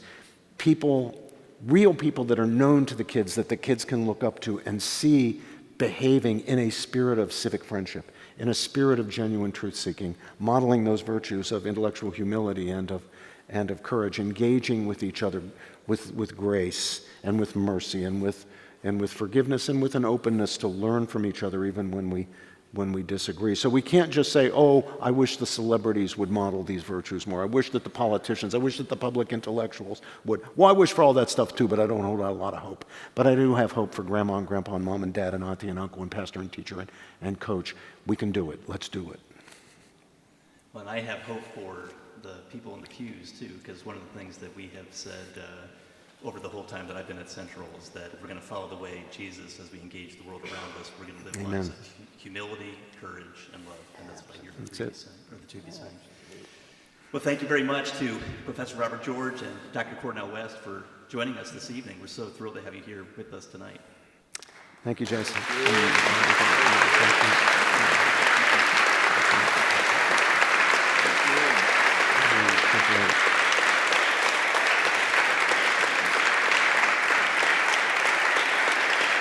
Thank you.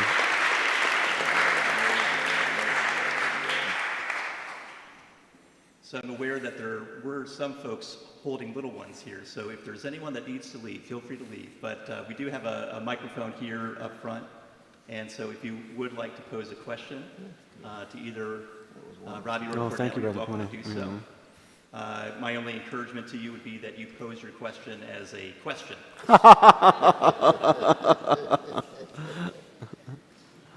And then please repeat whatever question you're asked to, so that we can make sure we have it on the camera as well. Great, thank you. Thank you so much for coming to speak with us. My question is about sort of the shared moral vocabulary in the public sphere. So Shared it used to moral be the vocabulary. case growing up that it was very discouraged to bring religious motivations in the public sphere. You couldn't defend your social, moral views based upon your religion.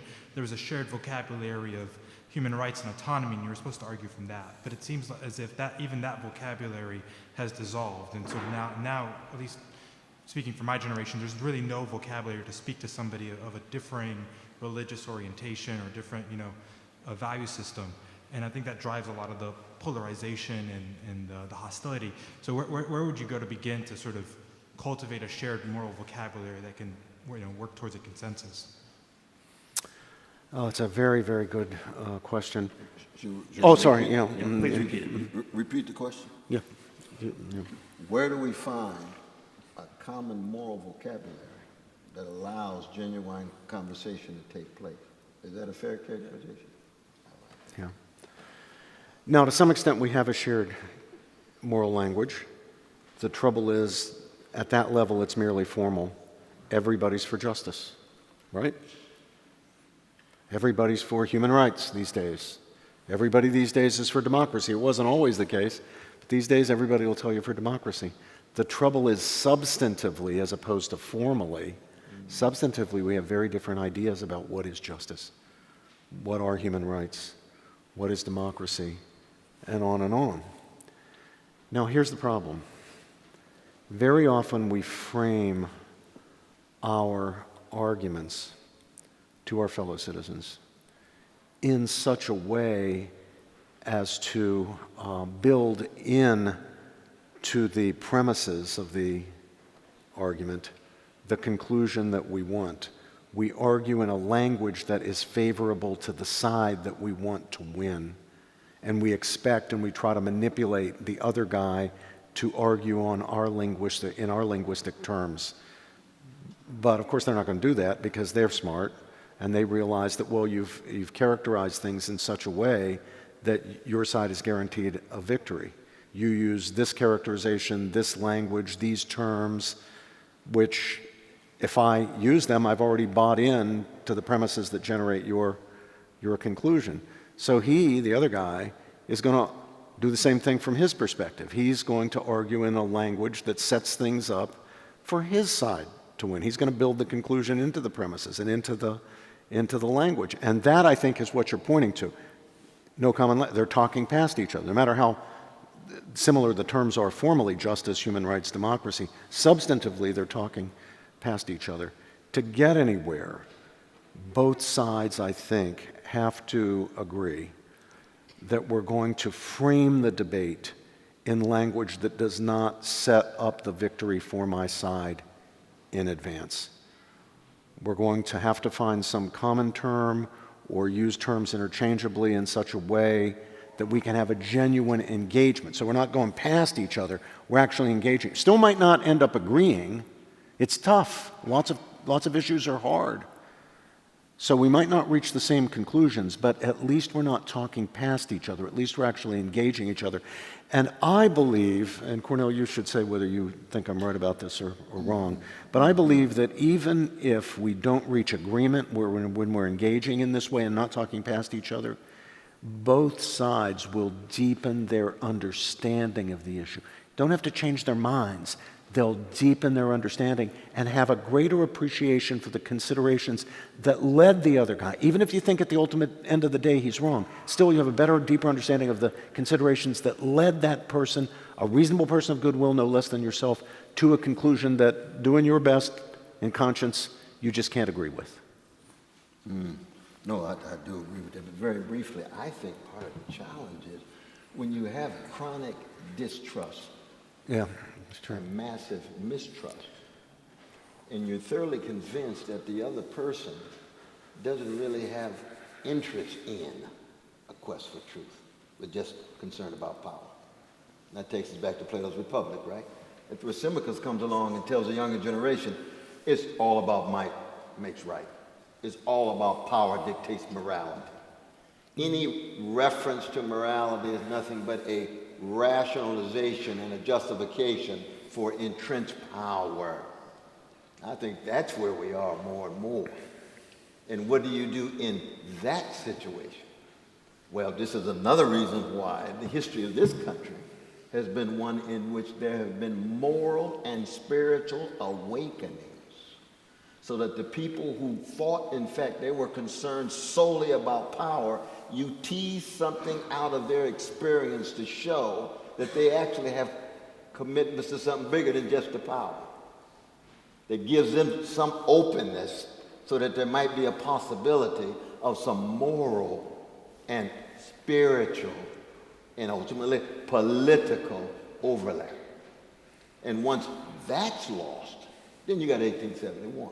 You got barbarism, because that's what it was. 750,000 people killed and 20 million population. That's barbarism.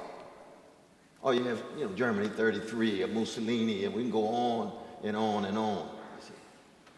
Rwanda, or genocide against Armenians, or Gaza, or whatever it is. Just massive show of power with no moral concern whatsoever, and say, you can't touch me because you have no power. I've got the power. See, that's deeper than polarization. That's chronic distrust. And we're not at that particular point now, but we're headed in that direction.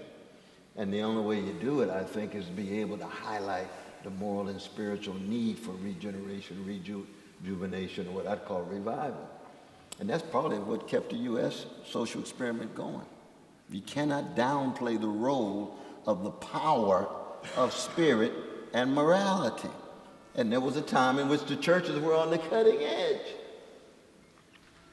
Churches are no longer on that cutting edge, but you got some churches that are trying to play that particular role. But I'm sorry to go on, but that's a very, very powerful question. We'd have a whole seminar on that.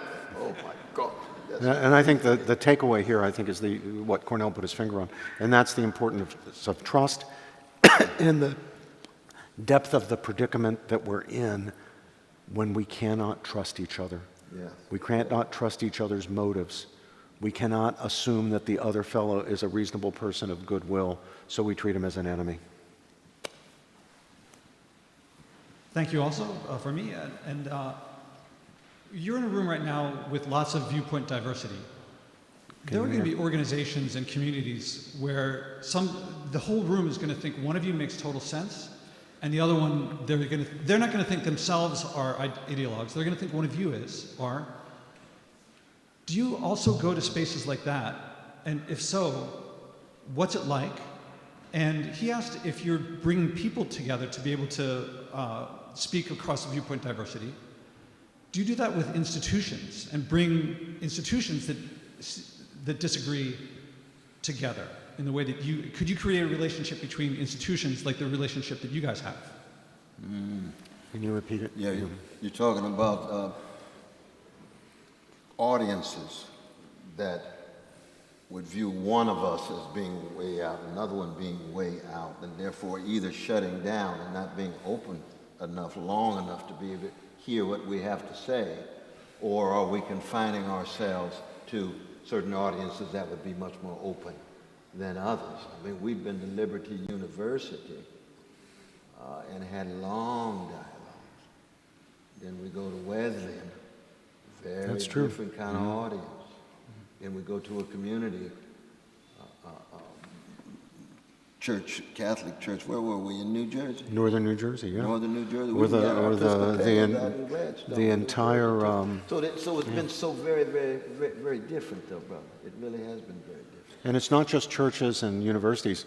We once spoke to the employees by Zoom internationally of the vast University of Pittsburgh hospital system. That was a wonderful engagement, actually, with medical professionals at all levels, nurses, techs, surgeons, all the way up, talking about some issues in medical ethics and just general issues that they face that everybody else faces today.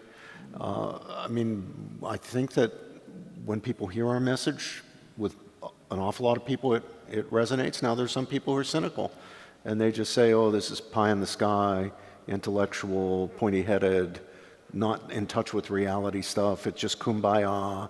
And the reality is that we're at war here. And it comes from both sides. It comes from the left and the right. We're at war here, and you two guys are just, just like birds out there singing, irrelevant to what's happening. But that's not the majority of what we encounter.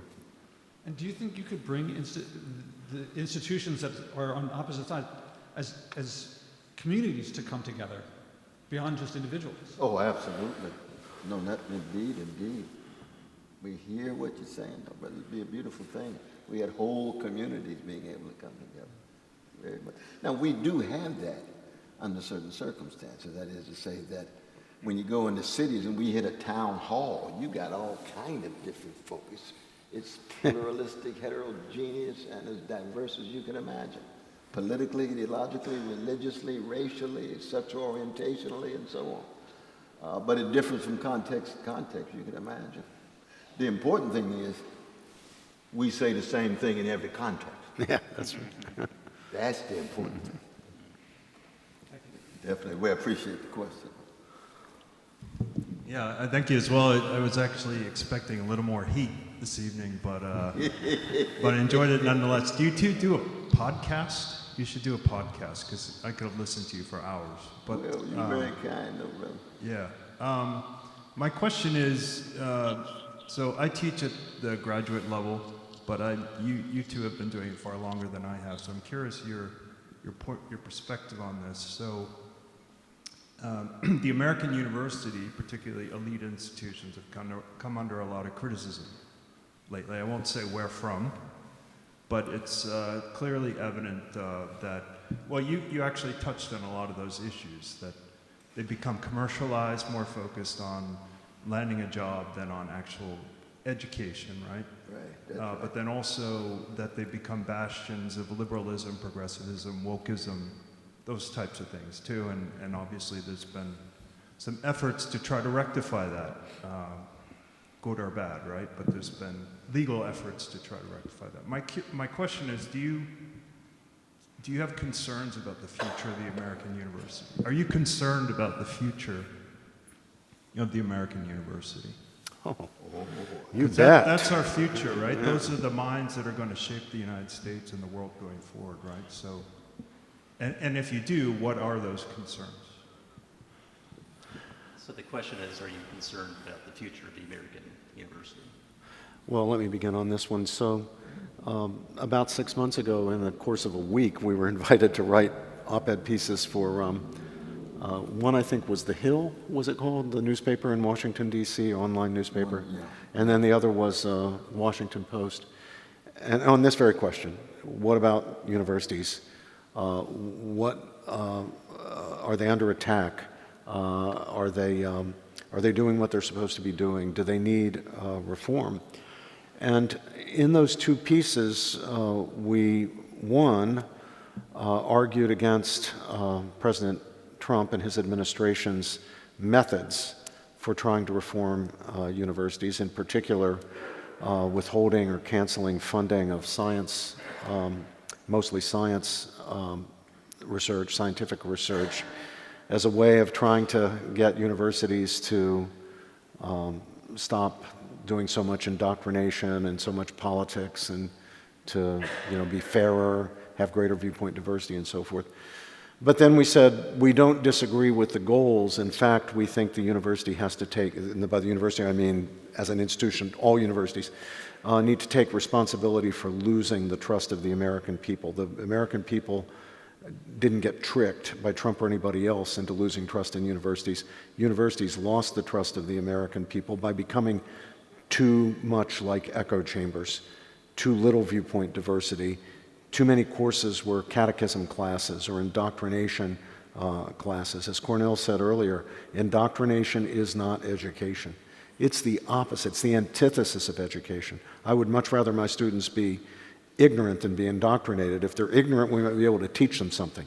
If they're indoctrinated, before you can even start to teach anybody something, you got to pry students' minds open with a crowbar, and that's really hard. Once you become an ideologue, once you've wrapped your emotions so tightly around these beliefs that You know, it's hard to dislodge them. It's hard to do education with people who have become indoctrinated. So we called for universities to burden the responsibility of reforming themselves. So we shouldn't need the government stepping in. And if the government steps in, it's much too likely to be what we have had, which is a bull in the china shop approach. But that doesn't mean universities don't need reform. God bless Yale.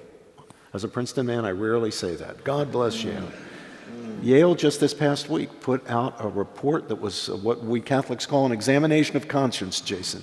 It was a self-critical review of Yale University, and it admitted, you know, we have too often become echo chambers. We've got all sorts of other problems. The problem with the loss of trust of the American people is not on the American people, it's on us. President Alan Garber of Harvard has said basically the same thing. He has pledged to bring greater viewpoint diversity to the Harvard faculty, which would open up that echo chamber and make it, you know, a real, genuine engagement of competing ideas. I'm very heartened by what I'm seeing from President Sion Beilock at Dartmouth. She's become a real leader in higher education reform. When people ask me, what should universities do? I say, do what Dartmouth's doing right now under Sion Beilock. Same at Vanderbilt University under President Daniel Diermeyer. Same at Washington University. I know that University of Chicago, which has historically been a place that's really valued academic freedom and viewpoint diversity, the new president there, President Alavastas, has pledged that he is going to restore the ancient faith there, that he's going to bring back greater viewpoint diversity to the University of Chicago. All those, I think, are very good signs. I guess I'd put it this way. No one ever solved a problem that they refused to acknowledge. And for too long, our universities have refused to acknowledge their problems. What I see now are the acknowledgement of the problems. So that's the first crucial step. Now we'll see if they follow through. We'll see if Yale does anything. If you look at the Yale report, it's great on the diagnosis, but then it doesn't say what they're going to do by way of reform. So now we have to watch to see, do they do something to actually correct the problems that they rightly identified? Cornel? I was just going to ask you, do you think it's genuine acknowledgement or just trying to get the Trump administration off the back? What was that? You said what? Trying to get the Trump administration off their backs, or it's genuine acknowledgement? I was curious. Oh, well, that was part of what Brother Robert started. Yeah. The kind of coercive disposition that you Yeah, that's not going to work. It's going to do more harm than good. But the important thing to keep in mind, just again, because I'm a little bit more suspicious of the professional managerial class as a whole. The university is just a slice of the professional managerial class who have been the winners in corporate globalization. The majority of our fellow citizens never set foot in a college. It's probably about 44% of those who actually go to college. James Baldwin never went to college. A college went through him. Thank God Faulkner didn't go to Harvard. I'm glad Miles Davis dropped out of Juilliard. You see what I mean? That there's a lot of creativity, genius, talent, courage, unbelievable, unpredictable energies that come in a lot of different contexts. George Fox dropped out of school at 12 years old and founded the Quakers. God uses a lot of different people in different ways, so that when you create a whole culture of professionalism that's predicated on so much arrogance and learned ignorance and condescension and looking at everyday people, then you're not going to get a lot of courage and vision out of that. You're going to get a lot of conformity, you're going to get a lot of complacency, you're going to get a lot of status obsession. You know that as a professor yourself. Now, that doesn't mean there aren't some wonderful people in the academy, because there's wonderful people who are professional managers, but they're being created by a culture, and you need countercultural sources. Our churches are countercultural sources even for the professional managerial class. So they end up living schizophrenic lives. During the week, money, money, money. On Sunday, love, love, love. All this internal tension taking place. Oh my God, what's going on? No, it means the church is doing your job. It means that mammon hasn't taken over every moment of your life. And professional managerial cultures have not been on the cutting edge. With the exception of the 1960s, the American university has never been the vanguard for being a force for good for poor and working people. You've had isolated voices, but generally speaking, that's just not the case. They conform to the elites at the top for the money and status. And then you get the prophetic individuals in the universities, but they are not the majority. Not at all.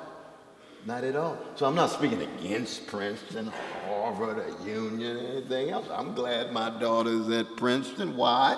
Because I want to make sure she's a prophetic little sister in the professional managerial class. To make sure that she doesn't sell her soul for a mess of pottage. But at least she got some cash flow.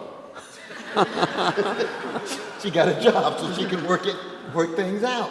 But this is very honest, because when you're in a situation where the sources of shaping one's character and one's soul get weaker and weaker, and all you have is just the culture of the professional managerial class.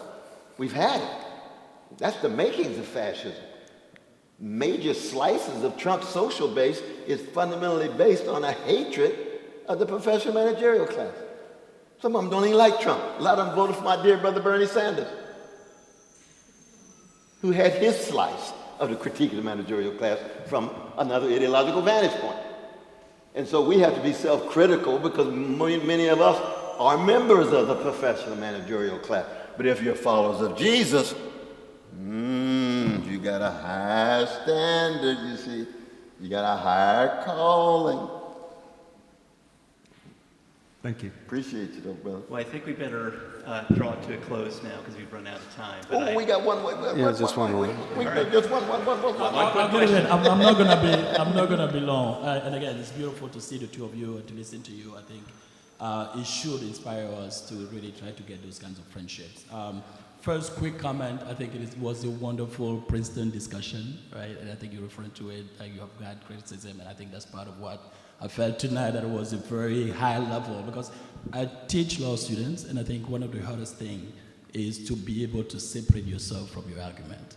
And you are able to do that because you're Princeton trained. 90% of the country, if not 95% of the country, is not. So is there any other tool you can offer people other than intellectual separation from your argument that can help them bridge the gap and get that friendship across the line? And then, since it is the final question, I'm going to get this one in. We have seen Christianity and we have seen the Bible used throughout history to justify a number of things. Oh, absolutely. Slavery comes to mind. My question to you, and I allow you to be wrong when you are judged 300 years or 100 years from now.